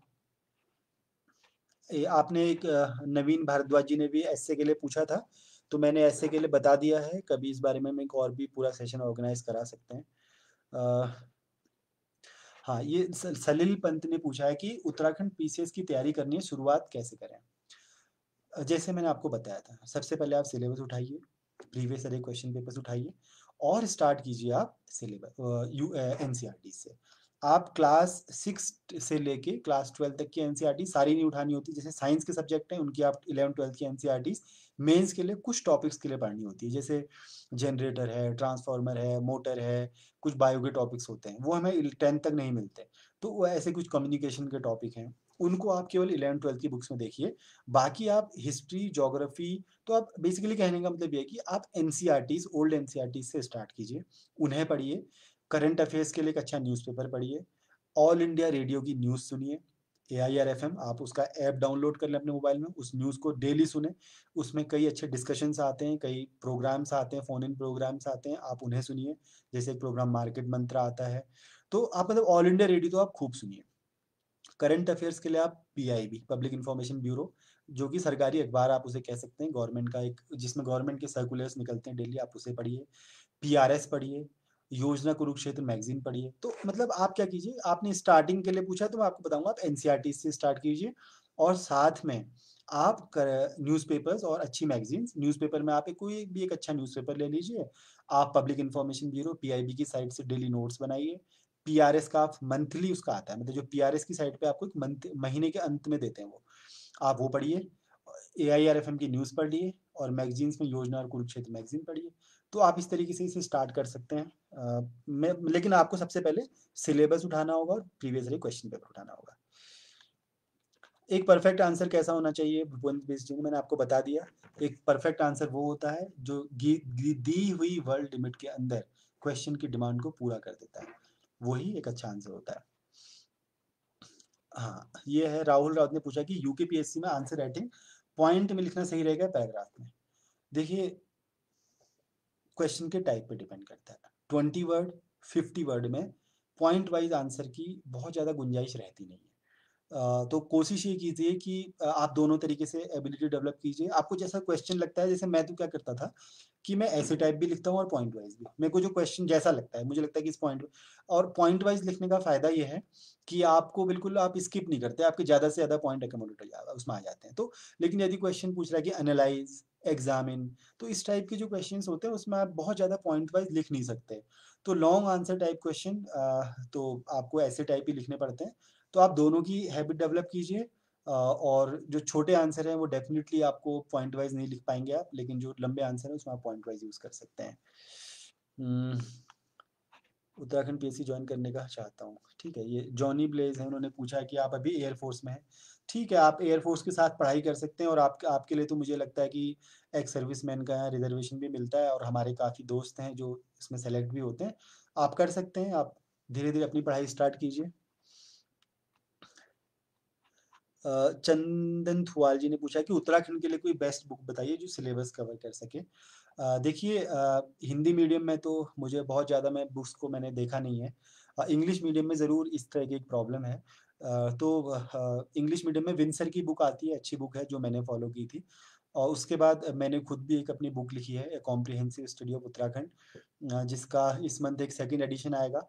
तो मुझे लगता है कि मैंने कोशिश करी है कि उसमें चीज़ों को ज़्यादा से ज़्यादा सिलेबस को कवर किया जाए। इसका जो पिछले साल जो फर्स्ट एडिशन आया था उसमें ज़रूर कुछ ऐसा रह गया था, कुछ कमियाँ भी थी और होती हैं, हमेशा इम्प्रूवमेंट की गुंजाइश रहती है। तो इस बार कुछ नई चीज़ें ऐड करी गई हैं बुक में, बुक को थोड़ा कॉम्पैक्ट बनाया गया है और अगस्त के फर्स्ट वीक में हमारा सेकंड एडिशन रिलीज़ होगा। तो इंग्लिश मीडियम में आप कॉम्प्रिहेंसिव स्टडी ऑफ उत्तराखंड, जिसे मैंने और मेरी जो वाइफ़ हैं वो आईआरएस ऑफ़िसर हैं गुंजन शर्मा, उन्होंने लिखा है। तो आप उसको रेफ़र कर सकते हैं और हिंदी मीडियम की जहाँ तक बात है, तो उसमें कई सारी बुक्स हैं मार्केट में, आप लोग थोड़ा-सा क्योंकि मैंने बेसिकली बुक स्टडी नहीं करी है, तो मैं उसके बारे में ज़्यादा बोलूँगा नहीं। तो अ, सर ये हरेंद्र प्रसाद ने पूछा है कि उत्तर लेखन में यूपीएससी और पीसीएस के आंसर में अलग-अलग लिखना होता है, तो समझ नहीं आता। लेखन शैली में हाँ। देखिए, वही बात है ना कि आप एक प्रैक्टिस डेवलप कर लीजिए। मतलब आप इस हिसाब से देखिए ही मत कि आप यूपीएससी के लिए लिख रहे हैं, क्योंकि यूपीएससी में भी आपको 200 वर्ड्स में लिखना है और यहाँ भी आपको 250 वर्ड्स में लिखना है, कुछ-कुछ में 20 वर्ड्स लिखना है। तो आप दोनों को मिला के चलिए। एक दिन आप क्या कीजिए कि आप 5 क्वेश्चन 20 वर्ड्स के लिख लीजिए, तो आपका पीएससी की तैयारी हो जाएगी। देखिए, आंसर राइटिंग का मतलब क्या है? आंसर राइटिंग का मतलब है कि हम एक ओरिजिनल थॉट प्रोसेस डेवलप कर सकें। हम जो हमें आता है, जो हम समझते हैं टॉपिक को, उसे हम पेपर में लिख दें और हमारी स्किल ऐसी हो कि जो मैं सोचता हूँ, जितनी नॉलेज मुझे है, एग्ज़ामिनर तक उसी बात को पहुँचा दूँ मैं।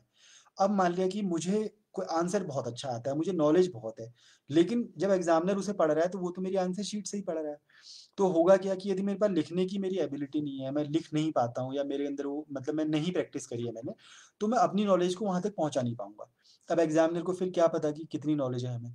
तो ये जो आपका यूपीएससी और पीसीएस के जो अलग-अलग टाइप के क्वेश्चन्स होते हैं, उसके बारे में मैं बस यही कहूँगा कि देखिए, यूपीएससी एनालिटिकल ज़्यादा होता है और उसमें एक क्वेश्चन्स में उसके कई सारे पार्ट्स होते हैं।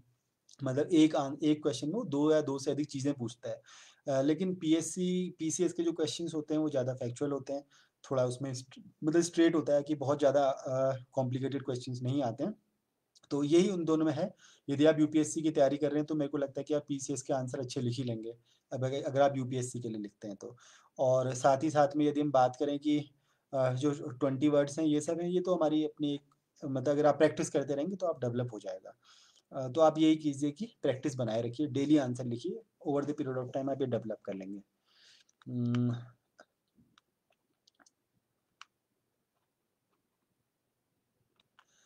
गुज्जू राव जी फिर पूछते हैं कि सर हम लोग शुरुआत में किस तरह की गलतियाँ करते हैं जो मेंस और इंटरव्यू में नुकसान दे सकती हैं? सर सेलेक्टेड और लिमिटेड स्टडी मेटेरियल में कुछ बातें बताइए। देखिए, गलतियाँ वही होती हैं जो मैंने आपको बताया था कि हम एक टाइम टेबल बनाते हैं, उसे फॉलो नहीं करते। अपनी एक स्ट्रैटेजी बनाते हैं, उसे फॉलो नहीं करते। पढ़ाई में कंटिन्यूटी नहीं रखते। मतलब कभी हम 16-17 घंटे पढ़ते हैं, 12-14 घंटे पढ़ते हैं, कभी हम बिल्कुल नहीं पढ़ते। हम अपनी स्ट्रैटेजी को बार-बार चेंज करते हैं कि हमने एक 6 महीने का प्लान बनाया और 1 हफ्ते बाद हमने उसको फिर रिव्यू करके चेंज कर दिया। एक नया प्लान बना दिया, फिर 1 हफ्ते बाद फिर नया प्लान बना दिया। तो देखिए, आप अपनी स्टडी को यदि आप हर हफ्ते एनालाइज़ करने बैठोगे ना, तो इतना ज़्यादा है पढ़ने के लिए कि आप इस बात पे पहले क्लियर नहीं हो पाओगे कि मैं क्या सीखा, मैंने क्या चेंजेज़ आए। तो अपने आप को टाइम दीजिए। यदि आपने 6 महीने का अपना एक स्ट्रैटेजी बनाई है, 6 महीने का प्लान तैयार किया है, तो 6 महीने उसे इम्प्लीमेंट कीजिए और 6 महीने बाद उसे रिव्यू कीजिए, तब आप अपनी वीकनेसेस निकालिए। तो ये है कि और जहाँ तक प्री मेंस इंटरव्यू की बात है, देखिए आप जब प्री क्वालीफाई करते हैं तो आप मेंस देने लायक होते हैं। जब आप मेंस क्वालीफाई करते हैं तो आप इंटरव्यू देने लायक हो जाते हैं।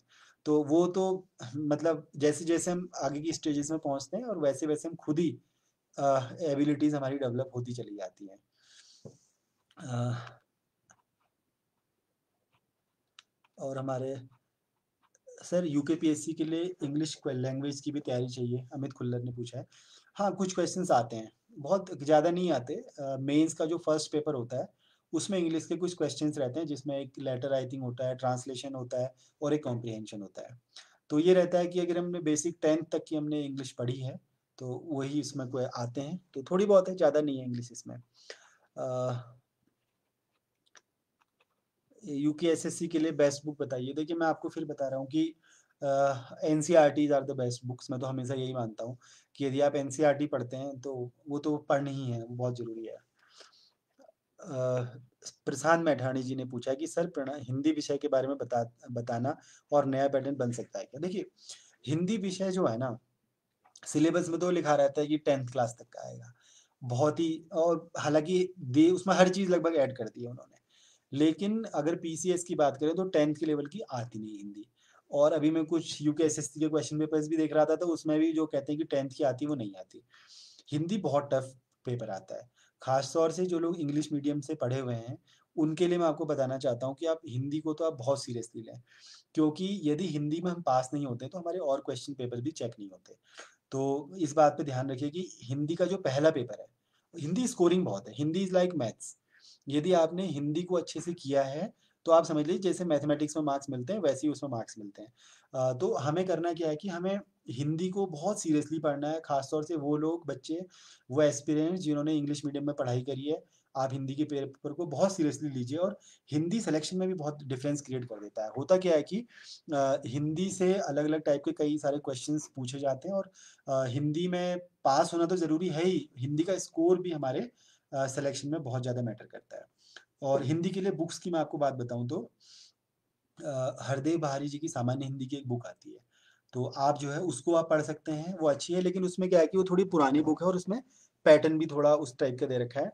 तो अभी मैंने एक देवभूमि प्रकाशन की सामान्य हिंदी की एक किताब आई है, उसको मैंने देखा था, तो वो बुक भी लगभग सिलेबस के हर चीज़ को कवर करती है। और मतलब ये मैं कहना चाहता हूँ कि जो हिंदी आती है, वो एक मतलब एक स्टैंडर्ड होता है। उत्तराखंड पीसीएस की मैं स्पेशली आपको बताना चाहता हूँ कि हिंदी बहुत टफ आती है और काफ़ी सारे एस्पिरेंट्स हिंदी में पास नहीं हो पाते और जिस वजह से उनके क्वेश्चन पेपर्स ही चेक नहीं होते। तो हमें इस बात का ध्यान रखना है कि हम क्या करें, हिंदी पे थोड़ा फोकस करें। हो जाता है, ऐसा नहीं है। यदि आप 3 से 4 महीने अच्छी बुक पढ़ेंगे, मैं खास तौर से आपको बताया था कि हरदेव बहारी की सामान्य हिंदी, उसमें बहुत कुछ मतलब ऐसा भी है जो सिलेबस से बाहर का है, जो हमें नहीं पढ़ना होता। तो आप देवभूमि प्रकाशन की एक सामान्य हिंदी की बुक आई है, वो उन्होंने बी डी रुवाली ऐसे कोई उन्होंने बुक लिखी है, आप उसे पढ़ सकते हैं। अ, हाँ, नवीन नेगी जी, आपने पूछा कि क्या अच्छी लेखन शैली है? ज़रूर पड़ता है, अच्छी लेखन शैली का तो फ़र्क पड़ता ही है। तो आपको आंसर राइटिंग करनी है, तो मैं बहुत एम्फसाइज़ करूँगा कि पढ़ने से ज़्यादा ज़रूरी है कि हम आंसर राइटिंग करें। ये प्रमोद मिश्रा जी ने पूछा कि हिंदी मीडियम वाले इंग्लिश, देखिए, आप बहुत ज़्यादा टेंशन मत लीजिए इस बात की। हिंदी इंग्लिश के जो क्वेश्चंस हैं ना, वो केवल 4-5 क्वेश्चन बहुत आते हैं, वो भी एक कॉम्प्रिहेंशन होता है, एक ट्रांसलेशन होता है, एक लेटर राइटिंग, तो ऐसे छोटे-छोटे क्वेश्चंस आते हैं। तो मुझे लगता है कि यदि आप थोड़ा बहुत ग्रामर पढ़ते हैं, 10th लेवल की हिंदी पढ़ लेते हैं, तो आप कर लेंगे। उस पे इतनी ज़्यादा चिंता करने की आपको ज़रूरत नहीं है। मतलब मेरे कहने का मतलब ये है कि उत्तराखंड पीसीएस के लिए हिंदी मीडियम वालों को इंग्लिश की इतनी चिंता करने की ज़रूरत नहीं है। लेकिन इंग्लिश मीडियम वालों के लिए हिंदी को चिंता करने की बहुत ज़रूरत है। तो आप इस बात का ध्यान रखिए। आप ऐसा कीजिए कि 10th प्रमोद मिश्रा जी के लिए है कि आप 10th तक की कोई भी एक अच्छी हिंदी ग्रामर की बुक, इंग्लिश की ग्रामर की बुक उठा लीजिए और कॉम्प्रिहेंशन्स की प्रैक्टिस कीजिए। अभी आप अखबार पढ़ते हैं डेली, कि अच्छा है कि इंग्लिश अखबार बीच-बीच में पढ़ते रहिए और कॉम्प्रिहेंशन कीजिए, आप कर लेंगे। ये बहुत बड़ा इश्यू नहीं है।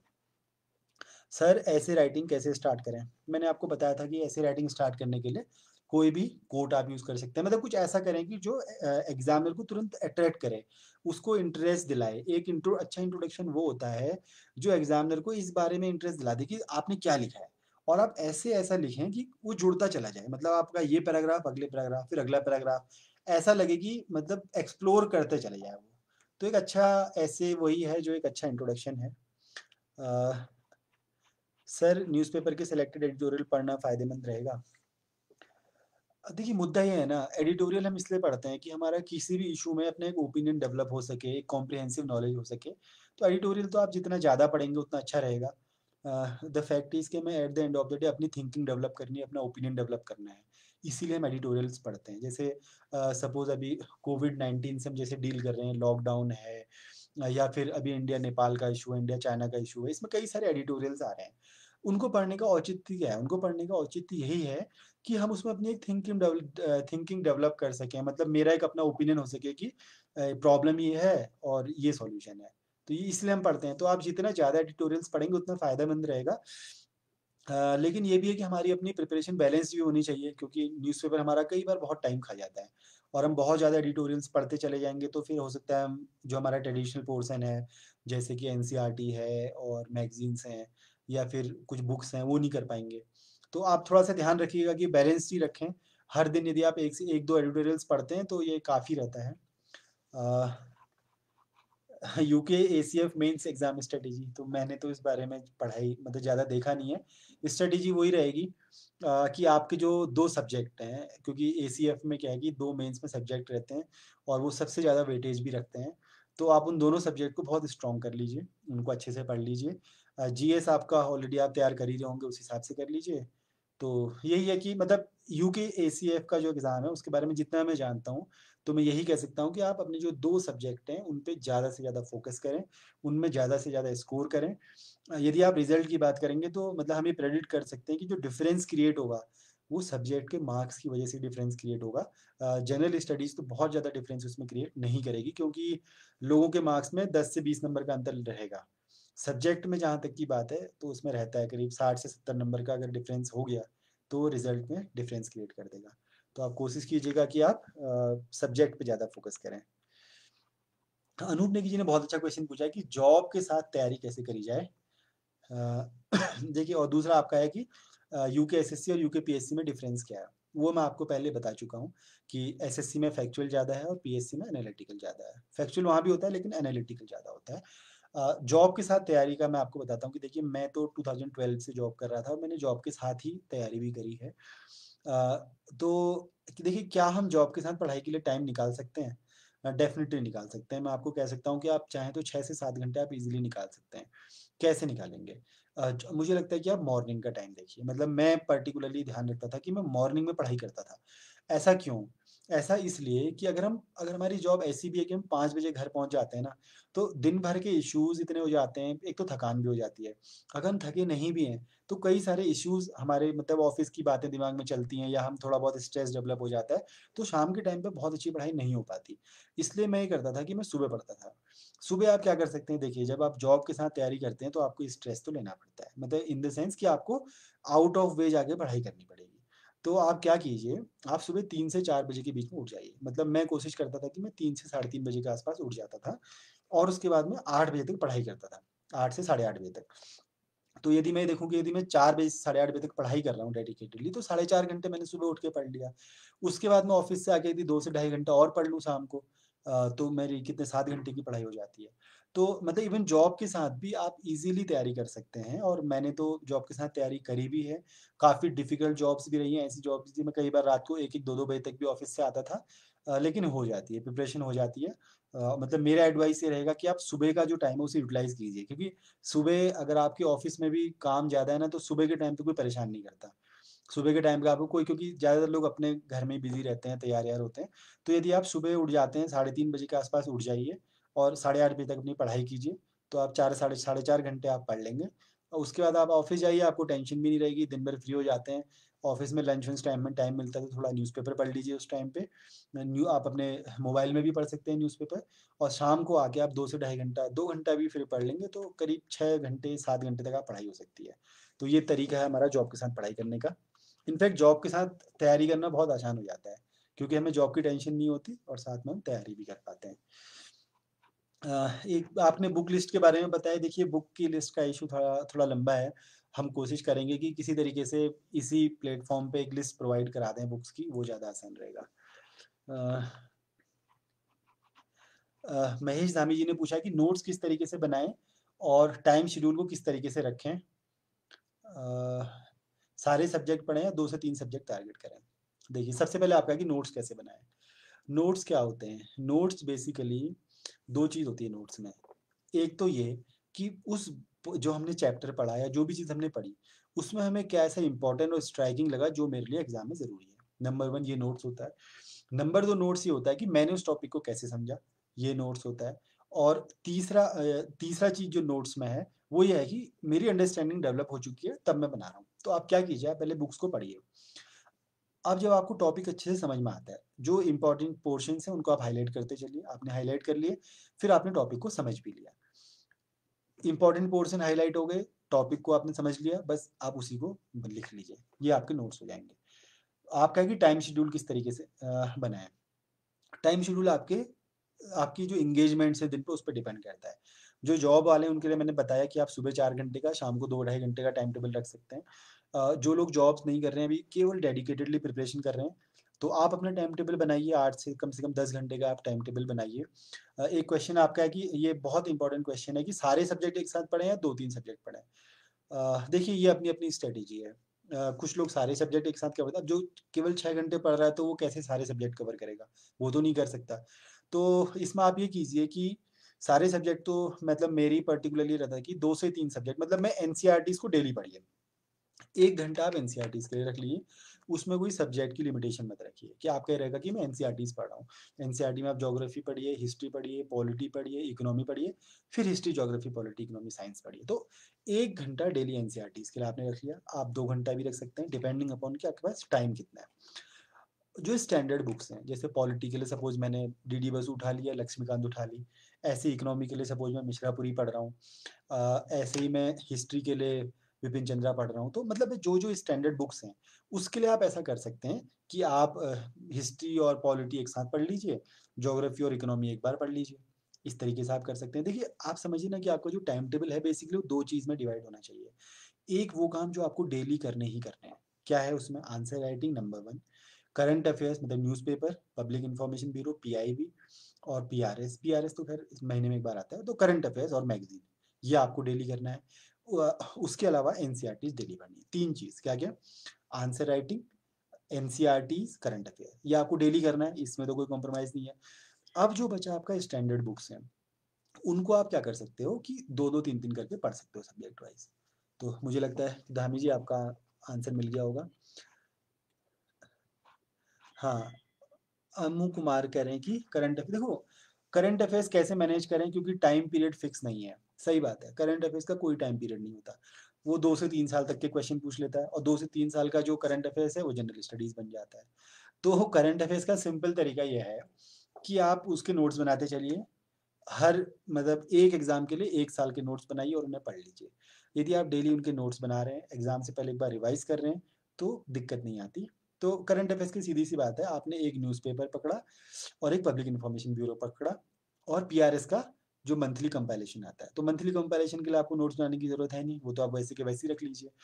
पीआईबी के आप जो इम्पोर्टेंट सर्कुलर्स हैं, उनके आप नोट्स बनाइए और साथ में करंट जो न्यूज़पेपर में जो इम्पोर्टेंट न्यूज़ आ रही है, उसके नोट्स बना लीजिए।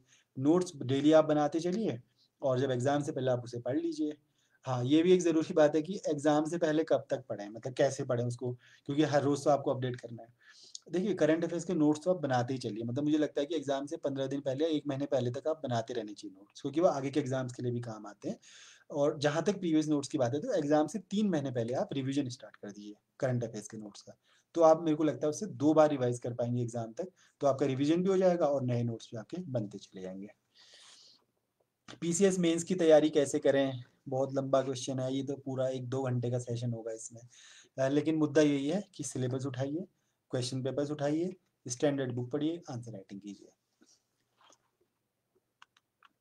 यूके पीएससी में इंग्लिश लैंग्वेज क्वालिफाइड भी करना पड़ता है जैसे यूपीएससी में होता है?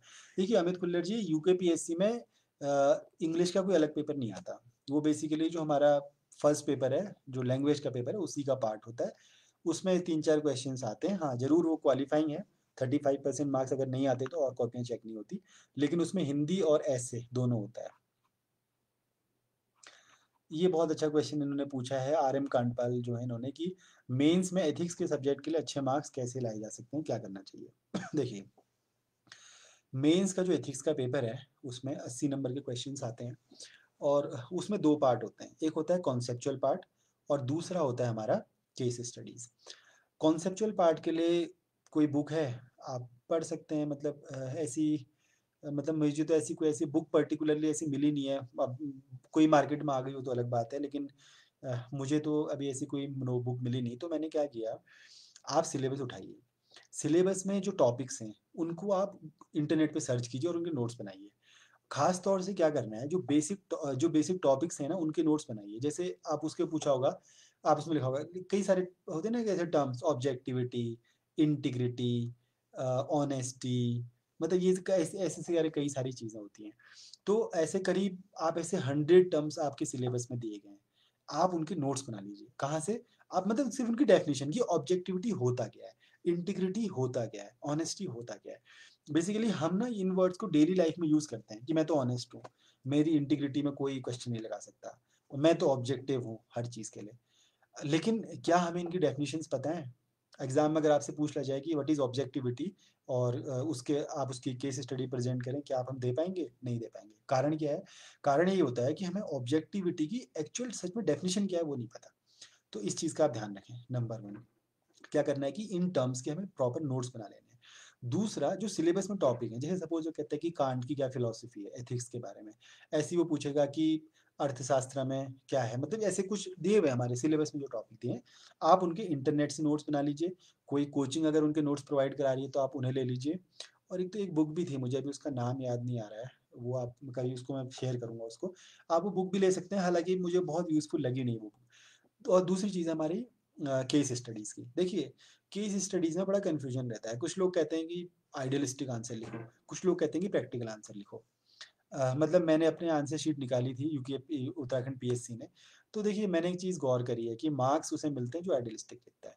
मतलब देखिए, एक सपोज़ हमारे पास एक क्वेश्चन है जहाँ पे हमें डिलीवर करना है, मतलब हमें कोई काम करना है और हमारे यहाँ सपोज़ किसी रिमोट एरिया में पिथौरागढ़ में कोई आपदा आ गई है और हमें वहाँ पे काम करना है। और हमसे ये कहता है कि यार, हमारा वो एक रास्ता सुझाता है कि आप ना थोड़ा-सा बेईमानी करके भी, लेकिन आप काम कर लोगे और आप ईमानदारी से पूरी तरीके से काम नहीं कर पाओगे। तो इस केस में क्या किया जाए? मतलब कि देखिए, एथिक्स का जो पेपर है ना, वो हमारी इंटीग्रिटी, हमारी ऑनेस्टी को, या हमारे एथिक्स को चेक कर रहा है ना, तो हम वहाँ पे प्रैक्टिकल होने वाली बात नहीं कर सकते। इसलिए हमें करना क्या होगा? हमें आइडियलिस्टिक आंसर ही लिखना होगा। हम ये लिखेंगे, हम डिलीवरी तो करेंगे ही करेंगे, ये तो हमें ये नहीं लिखना है कि हम डिलीवर नहीं करेंगे, हम काम नहीं करेंगे, वो तो लिखना ही है। लेकिन साथ में हम इस बात पे बिल्कुल भी कॉम्प्रोमाइज़ नहीं करेंगे कि हम कहीं भी अपने एथिकल कंडक्ट को कॉम्प्रोमाइज़ कर रहे हैं। तो इस बात का ध्यान रखिएगा। यदि किसी ने ये हैबिट डेवलप कर ली है या किसी ने ये गलत चीज़ किसी को बता दी है कि हमें प्रैक्टिकल आंसर लिखने होते हैं, ज़्यादा मतलब बहुत ही आइडियलिस्टिक और बहुत ही उस टाइप के आंसर मत लिखना, ये गलत बात है। आइडियलिक एथिक्स का पेपर ही आइडियलिस्टिक पेपर है, तो आपको उसमें आइडियल्स को तो कॉम्प्रोमाइज़ करना ही नहीं है ना। तो इसमें बहुत ज़रूरी हमें ऐसे करना है। उसके बाद है, हरीश चमोला जी ने लिखा है कि मैं पढ़ता हूँ लेकिन मुझे याद नहीं होता। आप याद कीजिए मत ना, याद करने की ज़रूरत ही नहीं है, कॉन्सेप्ट डेवलप करने होते हैं। देखिए, किसी को भी पूरा-पूरा पढ़ा हुआ याद नहीं होता। कुछ फैक्ट हैं, जिन्हें आप नोट कर लीजिए और एग्ज़ाम से पहले उन्हें एक बार याद कर लीजिए। वो मतलब आप देखो, भूलता हर कोई है, कोई भी ऐसा नहीं है जिसे हर चीज़ याद रहता हो। तो इसलिए मेरा मानना ये है कि आप चीज़ों के लिए कॉन्सेप्ट डेवलप कर लें, अप्रोच डेवलप कर लें, वो ज़्यादा अच्छा है। और जहाँ तक फैक्चुअल चीज़ों की बात है, आप उसे एग्ज़ाम से पहले एक बार रिवाइज़ कर लें।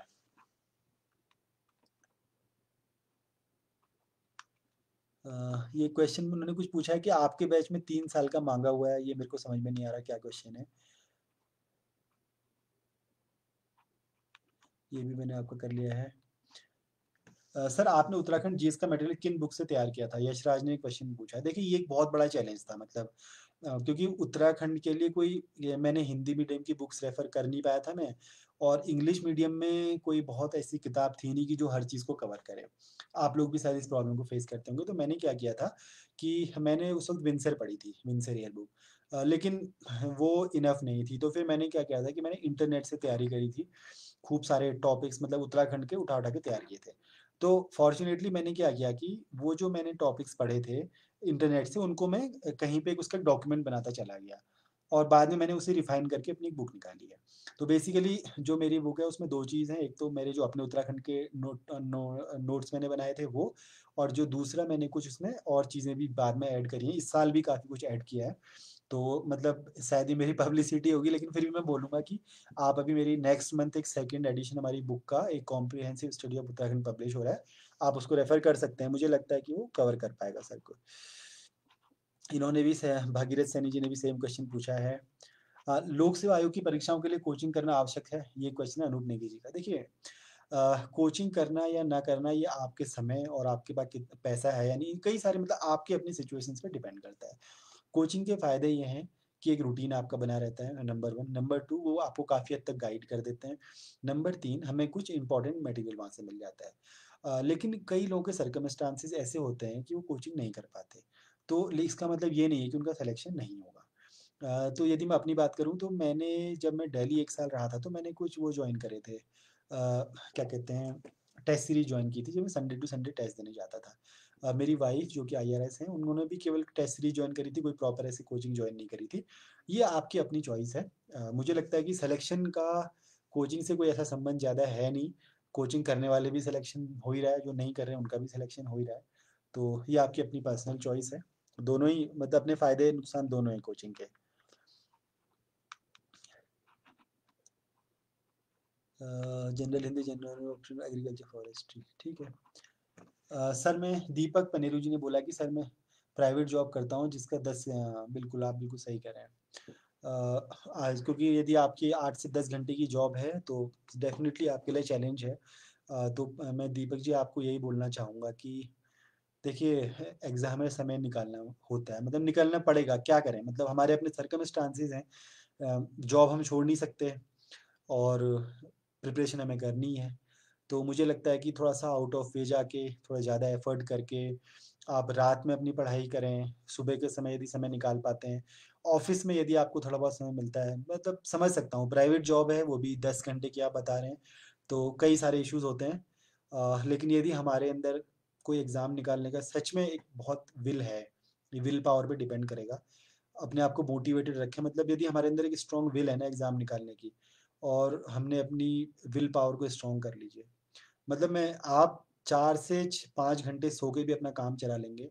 आप कम खा के भी काम चला लेंगे यदि आपके अंदर जुनून सवार हो जाएगा।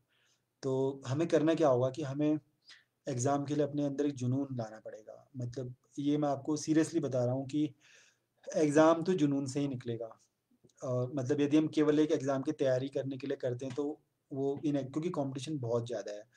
एक से एक अच्छे एस्पिरेंट्स यहाँ पे तैयारी कर रहे हैं। तो हमारे अंदर जब तक ना वो जुनून पैदा नहीं होगा एग्ज़ाम निकालने का, तो तब तक नहीं होगा। तो यदि एक बार डेवलप हो गया वो जुनून, तो आप मान के चलिए कि एग्ज़ाम निकालना एक बहुत ही आसान काम है। आप फिर हर तरीके से निकाल लेंगे। तो आप प्लीज़ ऐसा कीजिए। अ,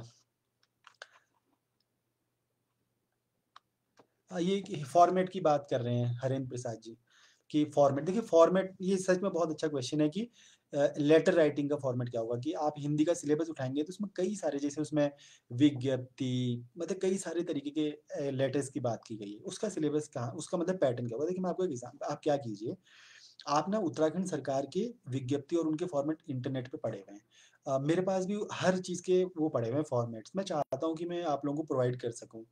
तो देखो हो सकता है कि हम किसी प्लेटफ़ॉर्म के ज़रिए मैं आपको सारे फ़ॉर्मेट्स मतलब मेरे पास रखे हुए हैं वो अच्छे से, और वो बहुत यूज़फुल हुए मेरे लिए। तो एक-एक चीज़ के हमारे पास फ़ॉर्मेट हैं, वो स्टैंडर्ड फ़ॉर्मेट है और वो फ़ॉर्मेट गवर्नमेंट के फ़ॉर्मेट है। देखो उत्तराखंड पीसीएस क्या करेगा ना, जो लेटर के फ़ॉर्मेट हैं या नोटिस है या ये जो भी है निविदा है, इन सब के जो फ़ॉर्मेट होंगे वो गवर्नमेंट के फ़ॉर्मेट से यूज़ करेगा। तो वो गवर्नमेंट के कुछ फ़ॉर्मेट्स मेरे पास पड़े हुए हैं, वो मैं आपको कभी देने की कोशिश करूँगा। ये अच्छा क्वेश्चन है, आप और भी एस्पिरेंट्स इस चीज़ का ध्यान रखें कि जो हमारे लेटर्स के और जो और भी कई सारे फॉर्मेट दे रखे हैं, वो एग्ज़ाम में फॉर्मेट पूछता है पर्टिकुलरली कि निविदा का फॉर्मेट क्या होगा? अगर आप निविदा दे रहे हैं या फिर वो बोलेगा कि अधिसूचना का फॉर्मेट बताइए और एक अच्छी अधिसूचना लिखिए। तो फॉर्मेट के बहुत नंबर होते हैं। तो ये चीज़ मेरे लिए काफ़ी अच्छी रही थी क्योंकि मैंने वो सारे फॉर्मेट्स इकट्ठे कर रखे थे पहले से और एग्ज़ाम में लिख आया था।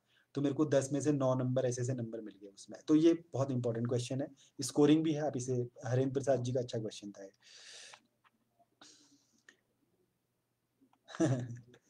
चंदू महाराज जी पूछते हैं कि टॉपर बनने के लिए कोई जॉब में होना ज़रूरी है? देखिए ऐसा कुछ नहीं है। मतलब देखिए टॉपर ऊपर कोई ऐसा कुछ नहीं होता है, ये सब कहने की बातें हैं, जिसके सबसे ज़्यादा नंबर आ गए, वो कोई भी हो सकता है। तो इनफैक्ट सिलेक्शन एक वैसे नॉर्मल हो या टॉपर हो, सेकंड रैंक हो, थर्ड रैंक हो, कोई फ़र्क नहीं पड़ता। कोई बात ये है कि आप अपना अच्छे से परफ़ॉर्म कीजिए, अच्छे आंसर लिखिए और ऐसा कुछ नहीं कि पहले से जॉब में होना है ज़रूरी है, ऐसा कुछ भी नहीं है। कई लोग ऐसे भी ना सिर्फ सेलेक्ट हुए हैं बल्कि उन्होंने टॉप भी किया है कि जिन जो जॉब में नहीं थे और जॉब वाले भी करते हैं। तो ये कोई ऐसा नहीं है। हाँ, हरीश दत्त जी पूछते हैं कि पीसीएस के फॉर्म कब निकलेंगे? फ्रैंकली दोस्त मैं इस बारे में कुछ नहीं कह सकता। समय हो गया मुझे लगता है कि अब आना चाहिए फॉर्म, कभी भी आ सकता है। रिवीजन में टाइम कम लगे इसके लिए क्या करें? इसके लिए आप एक काम कीजिए, अपनी बुक में कि चंदन थुआल जी का क्वेश्चन है कि रिवीजन में कम टाइम लगे उसके लिए क्या करें?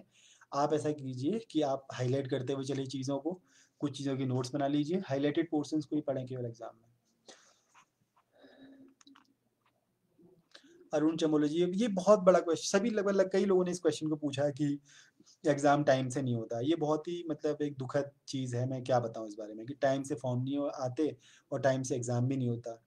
पता नहीं, मुझे लगता है कि गवर्नमेंट तक ये बात गवर्नमेंट को पता भी है और किस तरीके से पहुँचाई जाए। बहुत मतलब एस्पिरेंट्स के लिए बहुत बड़ी प्रॉब्लम है। मतलब जब मैं भी एक एस्पिरेंट था, तो मुझे भी लगता था कि पहले 4 साल में फॉर्म आता है, फिर 4 साल में उसका रिज़ल्ट आता है, तो बहुत दिक्कत है। मैं इस बारे में कुछ भी कह पाने में मैं समर्थ नहीं हूँ मतलब। करंट अफेयर्स कैसे मैनेज करें, मैंने आपको बता दिया इस बारे में। हाँ, ये है एक चंदू मेहरा जी का अच्छा क्वेश्चन है कि उत्तराखंड मेंस में विज्ञान किस स्तर का पूछा जाता है? नॉन साइंस बैकग्राउंड वालों के लिए कोई टिप्स? हिंदी के बाद यदि कोई बहुत ही खतरनाक पेपर है तो साइंस का पेपर है। मैंने आपको अभी हिंदी के बारे में बताया और चंदू मेहरा जी ने बहुत अच्छा क्वेश्चन पूछा कि साइंस, साइंस भी अव्वल दर्जे की आती है। मतलब यूकेपीएससी जो साइंस का पेपर बनाता है वो ये देख के नहीं बनाता कि यार ये जनरल स्टडीज़ का पेपर है, ना। वो तो इस वजह से ऐसे-ऐसे क्वेश्चन पूछ देगा जो बिल्कुल ही स्पेशलिस्ट लोगों को जानने होंगे। तो मैं आपको बताता हूँ, देखिए आप क्या कीजिए, सिलेबस आप देखेंगे ना तो 10th तक से ऊपर का नहीं आता। तो आप क्या करो, 10th तक की एनसीईआरटी अच्छे से पढ़ लो, उसके अच्छे से नोट्स बना लो, सब सब्जेक्ट की। अब बात रही 11th-12th की। कुछ-कुछ टॉपिक्स हैं जो आप 11th-12th के भी आपको पढ़ने पड़ेंगे। आप सिलेबस से उन्हें उठा सकते हैं। जो कुछ टॉपिक्स मुझे याद हैं, बायोलॉजी के कुछ ऐसे टॉपिक्स हैं जिसमें मतलब हमारे जो बॉडी के अलग-अलग सिस्टम्स हैं, ऑर्गन्स हैं, उनकी बात है।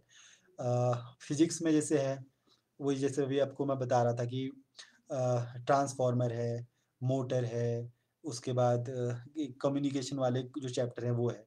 कंप्यूटर साइंस के कुछ ऐसे टॉपिक्स हैं जो आईटी बैकग्राउंड वालों के वो आते हैं। तो देखिए साइंस में भी फिर वही बात है, स्कोरिंग है। मतलब हिंदी की तरह साइंस भी बहुत स्कोरिंग है। मतलब मैं आपको ऐसी-ऐसी चीज़ें दिखाऊँगा कि मुझे 16 नंबर में से 14-14 नंबर मिले क्वेश्चन्स में, 8 में से 7 नंबर मिले।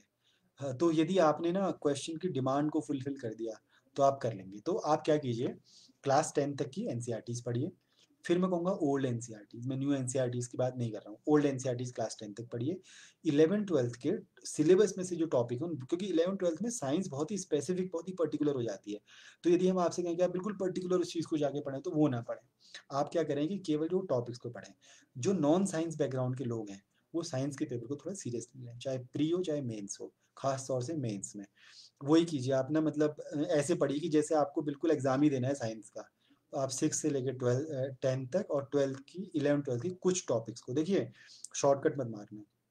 मैं आपको फिर बता रहा हूँ कि साइंस में कई लोग ना बाज़ार से कुछ नोट्स उठा के पढ़ने की कोशिश करते हैं। उसने कहा यार कि वो फलानी कोचिंग ने कुछ निकाल रखा है वो पढ़ लो। ऐसे शॉर्टकट मत मारना, बहुत ही घातक सिद्ध होगा आपके लिए। आप सिर्फ़ मैं आपको जो बता रहा हूँ कि आप एनसीईआरटीज़ के बाहर भी पढ़ने की ज़रूरत नहीं है। एनसीईआरटीज़ पढ़िए और कुछ-कुछ 11th-12th के पढ़ लीजिए। उसके अलावा ना कुछ टॉपिक्स हैं, जैसे स्पेस साइंस एक टॉपिक है। स्पेस साइंस में आप क्या करें कि इंटरनेट पे आप देख लीजिए, आप जो हमारा हमारा वो है जो इंडिया का जो स्पेस मिशन है पूरा, उसके बारे में आप पढ़ लीजिए। अपनी सैटेलाइट्स के बारे में पढ़ लीजिए, लॉन्च पैड्स के बारे में, लॉन्च व्हीकल्स हैं उनके बारे में पढ़ लीजिए। ऐसे नैनो टेक्नोलॉजिक्स है सब टॉपिक, रोबोटिक्स है, बायोटेक्नोलॉजी है, ये चीज़ें आपको एनसीईआरटीज़ में नहीं मिलेंगी। तो इन चीज़ों के लिए मतलब मेरे ख्याल से 9 ऐसे टॉपिक हैं जो मुझे याद है कि जो एनसीईआरटीज़ के बाहर हैं। उसमें nano technology, biotechnology, space science, robotics, और ऐसे कुछ और हैं, मतलब 9 टॉपिक्स हैं। आप उनको इंटरनेट से, खास विकिपीडिया से आप नोट्स बनाइए, आपको मिल जाएगा। इंडिया का स्पेस मिशन पे आप पढ़ लीजिए। तो साइंस को, जो नॉन साइंस बैकग्राउंड का और इवन जो साइंस बैकग्राउंड वाले भी हैं, उनको बहुत सीरियसली लेने की ज़रूरत है। जो पहले के टाइम पे ना आईटी और कंप्यूटर साइंस इतना ज़्यादा होता नहीं था हमारे, जब हम पढ़ते थे, तो आपको पता है कि जो सब्जेक्ट भी बहुत बाद में आया था। तो क्या कीजिए, जो आईटी और कंप्यूटर साइंस वाले बैकग्राउंड के नहीं है, वो 11th-12th की उनकी वो बुक्स भी पढ़ लीजिएगा, ये आपके लिए ध्यान में रहेगा। ये सारे कई क्वेश्चन है। एक क्वेश्चन है कि मैं रेलवेज में हूँ, मुझे यूकेपीएससी की तैयारी करनी है 2 साल। देखिए, राहुल जी का क्वेश्चन है। देखिए, कोई बात नहीं, आप कह रहे हैं कि 2 साल से शायद आपने पढ़ाई नहीं करी है, जो भी ऐसा कुछ इश्यू है आपका। अभी भी आप तो ऑलरेडी एग्ज़ाम निकाल चुके हैं, आपने पहले प्रिपरेशन भी करी है। तो मुझे लगता है कि यदि आप एग्ज़ाम्स की तैयारी ऐसे करते रहेंगे, आप अभी भी स्टार्ट करेंगे तो आप कर लेंगे। कुछ, हाँ, ये हरीश दत्त जी ने पूछा कि पब्लिक एडमिनिस्ट्रेशन सब्जेक्ट का कितना रोल है? बहुत इंपॉर्टेंट रोल है। देखिए, पब्लिक एडमिनिस्ट्रेशन आपको कहाँ-कहाँ हेल्प करता है। पॉलिटी का एक पूरा पेपर है 200 नंबर का, वहाँ आपको पब्लिक एडमिनिस्ट्रेशन हेल्प करता है। एथिक्स के पेपर में काफ़ी हद तक आपको पब्लिक एडमिनिस्ट्रेशन हेल्प करता है, और साथ में आपको एसए के एक पेपर में हेल्प करता है। और सबसे बड़ी बात पता है क्या है, कि ये ना पब्लिक एडमिनिस्ट्रेशन आपका एक ओरिएंटेशन डेवलप करता है गवर्नेंस की ओर। तो आप हिस्ट्री, ज्योग्राफी, पॉलिटी, हर जगह वो रिफ्लेक्ट होता है फिर हमारा। तो काफ़ी इंपॉर्टेंट टॉपिक है पब्लिक सर्विस का। लेखन शैली के लिए जो क्वेश्चन पूछा है, मैं फिर बार-बार कहता हूँ कि डेली आंसर राइटिंग, मतलब इसको तो आप गाँठ बाँध लीजिए कि आंसर राइटिंग हर रोज़ करनी है। बहुत सारे क्वेश्चंस हैं, सेशन भी हमारा काफ़ी टाइम हो गया है। तो और कोई ऐसा, सर क्या आपकी बुक, नहीं, मेरी बुक अभी हिंदी मीडियम में नहीं अवेलेबल है, तो I am sorry for that. और बहुत डिफ़िकल्ट है, देखते हैं अगर कभी ट्रांसलेशन हो पाया तो करेंगे। पेपर क्रैक करने के लिए टेस्ट सीरीज की कितनी इंपॉर्टेंस है? अनुज पुरोहित का क्वेश्चन है कि टेस्ट सीरीज कितनी इंपॉर्टेंट है। देखिए, मुझे लगता है कि, मतलब मैं पर्सनली मानता हूँ कि टेस्ट सीरीज बहुत इंपॉर्टेंट है, क्योंकि मैंने कोचिंग के नाम पे टेस्ट सीरीज ज्वाइन करी थी।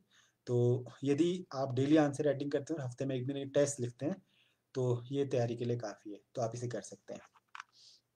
पत्र लेखन के लिए कोई अच्छी किताब बताइए सर। अनूप जी, देखिए ना, मैं आपको फिर बता रहा हूँ कि पत्र लेखन में सबसे इम्पोर्टेंट जो पार्ट होता है, उसकी आप बुक की बात कर रहे हैं, बुक मैं इसलिए आपको नहीं बताऊंगा क्योंकि कोई भी उसकी स्टैंडर्ड बुक है नहीं। और जो हिंदी की बुक्स में फॉर्मेट दे रखे हैं, देवभूमि प्रकाशन में तो थोड़े बहुत अच्छे फॉर्मेट दे भी रखे हैं, और लेकिन जो हरदेव बहारी वाली बुक है, उसमें फॉर्मेट पुराने वाले हैं, तो उसको आप यूज़ मत कीजिएगा। आप ये कर सकते हैं कि जो मैंने आपको बताया था, कि आप गवर्नमेंट के फॉर्मेट्स डाउनलोड कर लीजिए कहीं से, और उसी में जो लैंग्वेज है, उसी लैंग्वेज को आप लिखाइए। नंबर जो है ज़्यादातर, वो आपके अंदर जो बॉडी का जो पार्ट होता है लेटर के, उसमें डेफिनेटली 1-2 नंबर उसमें भी मिलते हैं, ऊपर-नीचे हो जाते हैं 2-3 नंबर, लेकिन मेजर पोर्शन जो है वो आपके जो उसका फॉर्मेट होता है उस पे डिपेंड करता है। तो इसकी कोई ऐसी बुक मैं आपको बता नहीं पाऊँगा। हरेंद्र प्रसाद जी ने कुछ एक वो दे रखा है, चलिए ठीक है। निबंध लेखन के लिए अच्छी किताब नहीं, अनूप नेगी जी ने फिर निबंध लेखन के लिए बुक की बात करी है।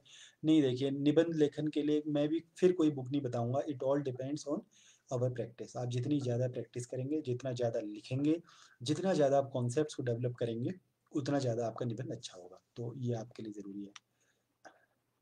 अ, सर, क्या मेंस के आंसर राइटिंग में गिवन वर्ड लिमिट के एग्जैक्टली फॉलो करना थी? पांडे जितिन ने पूछा है। जी जितेन ना, मैंने आपको बताया था कि वहाँ स्पेस ही वर्ड लिमिट के हिसाब से मिलता है। यदि 20 वर्ड का है ना क्वेश्चन, तो आपको स्पेस इतना देंगे कि आप 25 से ज़्यादा वर्ड नहीं लिख पाएंगे।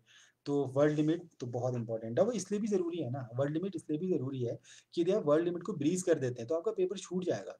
मतलब आप 2 नंबर के क्वेश्चन के लिए क्या आप 16 नंबर का क्वेश्चन छोड़ना चाहेंगे? नहीं ना। तो word limit is very important. Sir, polity को जो लास्ट पोर्शन का है कवर, क्योंकि फर्स्ट पार्ट में लक्ष्मी, हाँ, ये नीरज जेठी जी ने क्वेश्चन कहा है कि पॉलिटी में देखिए 2 पार्ट हैं, एक है पॉलिटी और दूसरा है गवर्नेंस। लक्ष्मीकांत जो है ना, वो पॉलिटी के पार्ट को कवर करता है, लेकिन गवर्नेंस वाला जो पार्ट है वो लक्ष्मीकांत कवर नहीं करता। तो आप क्या कीजिए, उसके लिए कुछ पब्लिक एडमिनिस्ट्रेशन की बुक्स उठा लीजिए। पब्लिक एडमिनिस्ट्रेशन की बुक से आप गवर्नेंस वाले पार्ट को कवर कीजिए। ये अच्छा क्वेश्चन था। ये एक उन्होंने पीहू पुंडीर बोलते हैं कि एनसीईआरटी की बुक्स का सार मत मारिए इतना शॉर्टकट, क्योंकि मैं आपको बता रहा हूँ कि एनसीईआरटीज़ का भी यदि हम सार पढ़ने लगे ना, तो मतलब वो प्रिपरेशन का स्टैंडर्ड फिर उसमें थोड़ा कम हो जाता है। तो आप, मैं कोशिश कीजिए कि आप एनसीईआरटीज़ ही पढ़िए, उसके सार पे मत जाइए। अ, मेरे को लगता है कि मैंने ज़्यादातर लोगों के जो क्वेश्चंस थे वो कवर हो गए हमारे। कुछ क्वेश्चंस मैं नहीं ले पाया तो उसके लिए मतलब मैं माफ़ी चाहता हूँ अगर आपके क्वेश्चंस को। एक हरीश दत्त जी का क्वेश्चन है कि मैथ्स कितना इंपॉर्टेंट है? मैथ्स बहुत इंपॉर्टेंट है। मेंस में मैथ्स सच में बहुत इंपॉर्टेंट है। 120 मार्क्स का पूरा पेपर आता है और उसमें स्टेप्स में नंबर देते हैं वो। मतलब यदि आपका स्टेप में कहीं कमी आ गई तो आपके नंबर काट देते हैं। और स्टेप मतलब बहुत इंपॉर्टेंट है। 120 मार्क्स हैं तो इट इज़ वेरी इंपॉर्टेंट। और मुझे लगता है कि ज़्यादातर टॉपिक 10th तक की उसमें कवर हो जाते हैं। कुछ टॉपिक्स हैं जो 11th-12th में जाते हैं, तो आपको उसमें देखना पड़ेगा। ये अच्छा क्वेश्चन था, हरीश दत्त जी ने पूछा था। अ, मनोज खुलबे जी कहते हैं कि उत्तराखंड के लिए कुछ विशेष पीसीएस के लिए। देखिए मैंने आपको बताया, आप उत्तराखंड का सिलेबस उठाइए ना और एनसीईआरटी का सिलेबस उठाइए, आपको बिल्कुल सब कुछ सेम मिलेगा। तो आपको करना क्या है, सबसे पहले एनसीईआरटीज़ पढ़ लीजिए सारी। उसके बाद पॉलिटी के लिए आप लक्ष्मीकांत या डीडी बसु पढ़ लीजिए। उसके बाद हिस्ट्री के लिए आप बिपिन चंद्रा पढ़ सकते हैं। इकोनॉमी के लिए मिश्राइन पूरी पढ़ लीजिए। और साइंस, बेसिक साइंस के लिए मैंने आपको बताया एनसीईआरटी प्लस आप इंटरनेट से टॉपिक के नोट्स बना लीजिए। ज्योग्राफी, ज्योग्राफी के लिए आप एनसीईआरटी के अलावा एक आरसी तिवारी की बुक आती है, ज्योग्राफी ऑफ इंडिया, आप वो पढ़ लीजिए। उसके बाद हर पेपर में उत्तराखंड से रिलेटेड टॉपिक हैं। हिंदी मीडियम की मैं आपको बुक्स के बारे में बहुत ज़्यादा नहीं बता पाऊंगा क्योंकि मैंने नहीं पढ़ी है। इंग्लिश मीडियम के लिए मैं आपको बताता हूँ कि मैंने कोशिश करी है अपनी book A comprehensive study of Uttarakhand. और दूसरा आप ये कर सकते हैं कि विंसर भी आप रेफ़र कर सकते हैं। ये है बुक्स की लिस्ट, बाकी कभी इसमें डिटेल में डिस्कस कर सकते हैं। तो आप सभी दोस्तों को मैं अपने अब हम सेशन को कंक्लूड करते हैं। हाँ, ये विनोद मुलेखी जी ने पूछा कि हाँ, क्या देखिए मेरे पास ना 2017 में जब मेरा पीसीएस में पहली बार सिलेक्शन हुआ था, 2019 में इस बार, दोनों की मैंने ना कॉपी निकाली है पीसीएस के, उत्तराखंड पीसीएस से आरटीआई लगा के अपनी कॉपीज़ निकाली थी। पर्पज़ यही था कि मैं आप लोगों के साथ शेयर कर सकूँ। लेकिन अनफॉर्च्यूनेटली मैं आज तक किसी के साथ शेयर नहीं कर पाया, मेरे पास रखी हुई हैं। मैं उन्हें शेयर करना चाहता हूँ, तो मैं देखता हूँ कि जनरली जल्दी ना मैं कुछ कोशिश करूँगा कि किसी तरीके से अपने आंसर्स को मैं शेयर कर पाऊँ। और ख़ास तौर से मतलब मैं उसमें हर चीज़, क्योंकि कई क्वेश्चंस में ना मुझे 0 नंबर भी मिले हैं, तो मैं वो भी शेयर करूँगा कि किन क्वेश्चंस में लिखने के बाद भी नंबर नहीं मिलते। ऐसे कौन से आंसर्स हैं जिसमें आप पूरा पेपर भरते हो फिर भी आपको कम नंबर मिलते हैं। मिस्टेक्स कहाँ-कहाँ होती हैं। जैसे एक 16 नंबर का क्वेश्चन था मैथमेटिक्स का। मैंने उसमें एक जगह ना 2 से उसे मल्टीप्लाई नहीं किया, मतलब पूरा सही था, केवल 2 से मल्टीप्लाई नहीं किया, उसमें 0 नंबर मिले। तो ये सारी मिस्टेक्स भी हमारे एग्ज़ाम में होती हैं, तो मैं ज़रूर उन कॉपीज़ को शेयर करूँगा जल्दी। और मतलब मुझे बहुत खुशी होगी कि ज़्यादा से ज़्यादा एस्पिरेंट्स तक अगर वो कॉपियाँ पहुँच पाएँ तो। चंदू मेहरा जी, नहीं पीसीएस में सिलेबस में फ़िलहाल ऐसा कोई चेंज होने वाला है, लेकिन मेरे को तो ऐसी कोई इन्फॉर्मेशन है नहीं। तो इस तरीके से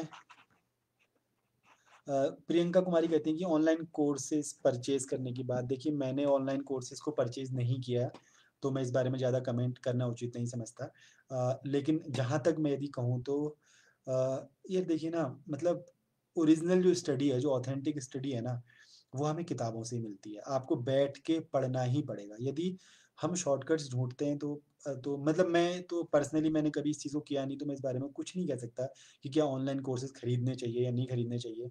मैं तो यही कहूँगा कि जो ओरिजिनल बुक्स हैं, जो एक ऑथेंटिक स्टडी है, जो अच्छे सोर्सेज़ हैं, उन्हीं पे हम ज़्यादा फ़ोकस करें।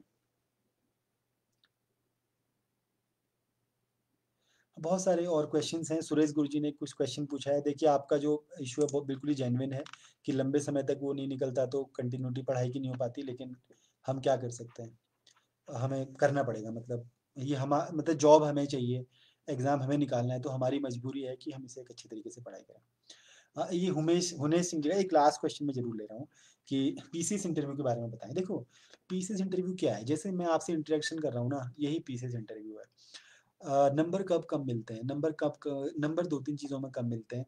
एक तो हम उनके ईगो, देखिए दे आर वेरी सीरियस जो वहाँ बैठे हैं ना, बहुत ही सीनियर लोग हैं, मतलब रिटायर्ड लोग हैं, रेप्यूटेड लोग हैं। यदि हम उनके ईगो को हर्ट करते हैं, यदि कहीं पे उनको नीचा दिखाने की कोशिश करते हैं, या हम मतलब ना एक बात करने का जो हमारा लहज़ा है, वो एरोगेंट और इस तरीके का नहीं होना चाहिए कि हम उनको हर्ट कर दें।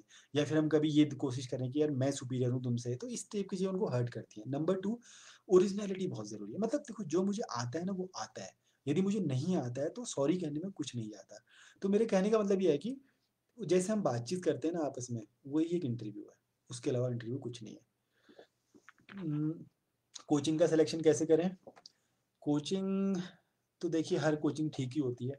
कोचिंग के बारे में मैं ज़्यादा कुछ बोलूँगा नहीं। हर कोचिंग लगभग ठीक ही होती है और उनका एक तरीका होता है पढ़ाने का। यदि हम उसको फ़ॉलो करते हैं तो हमें वो बेनिफिट देती है। यदि हम कोचिंग के तरीके को फ़ॉलो नहीं करते, तो फिर हम अपना समय और पैसा बर्बाद करते हैं वहाँ जाके। सर जॉब और तैयारी के बीच में कैसे सामंजस्य बैठाया जाए, ये मैं आपको बता चुका हूँ कि आप जॉब के साथ भी 6 से 7 घंटे पढ़ाई कर सकते हैं। सर सीसेट क्वालीफाइंग हो गया? हाँ, जेठी जी सीसेट क्वालीफाइंग हो चुका है। तो बस मुझे लगता है कि हम आज के अब सेशन को कंक्लूड करना चाहिए। 1 घंटे का सेशन था, हमने करीब सवा घंटे, 1 घंटा 20 मिनट ये सेशन किया। जो जिन-जिन लोगों ने इस सेशन में पार्टिसिपेट किया उनके लिए बहुत-बहुत उनको धन्यवाद और कोशिश करेंगे कि आगे ऐसे और सेशंस ऑर्गेनाइज़ करें। जो भी मैं आपकी हेल्प कर पाऊँगा, एस्पिरेंट्स की हेल्प करना मुझे बहुत अच्छा लगता है और जहाँ भी जब भी ऐसी हेल्प कर पाऊँगा मैं मेरे को बहुत अच्छा लगेगा आप लोगों की हेल्प करना। एक बार फिर से मैं धामी जी का धन्यवाद करूँगा कि उन्होंने ये सेशन फैसिलिटेट करवाया। अ, राजीव नेगी जी आप पूछ रहे हैं कि इंटरव्यू में स्पेसिफिक क्या पूछा गया? इसके लिए हम इंटरव्यू के लिए एक अलग सेशन रख लेंगे यार। देखो बहुत टाइम निकल रहा है और अभी मैं आपको अच्छे से बता भी नहीं पाऊँगा, कभी एक अलग ही सेशन रख लेंगे। और मैथ्स की कहाँ से और कैसे तैयारी करें, मैं आपको बता चुका हूँ एनसीईआरटी से बाहर मैथ्स नहीं आती, आप एनसीईआरटी पढ़ लीजिए। तो आप सभी का बहुत-बहुत धन्यवाद कि आप इस सेशन में आए। हम आगे मिलते रहेंगे। Thank you.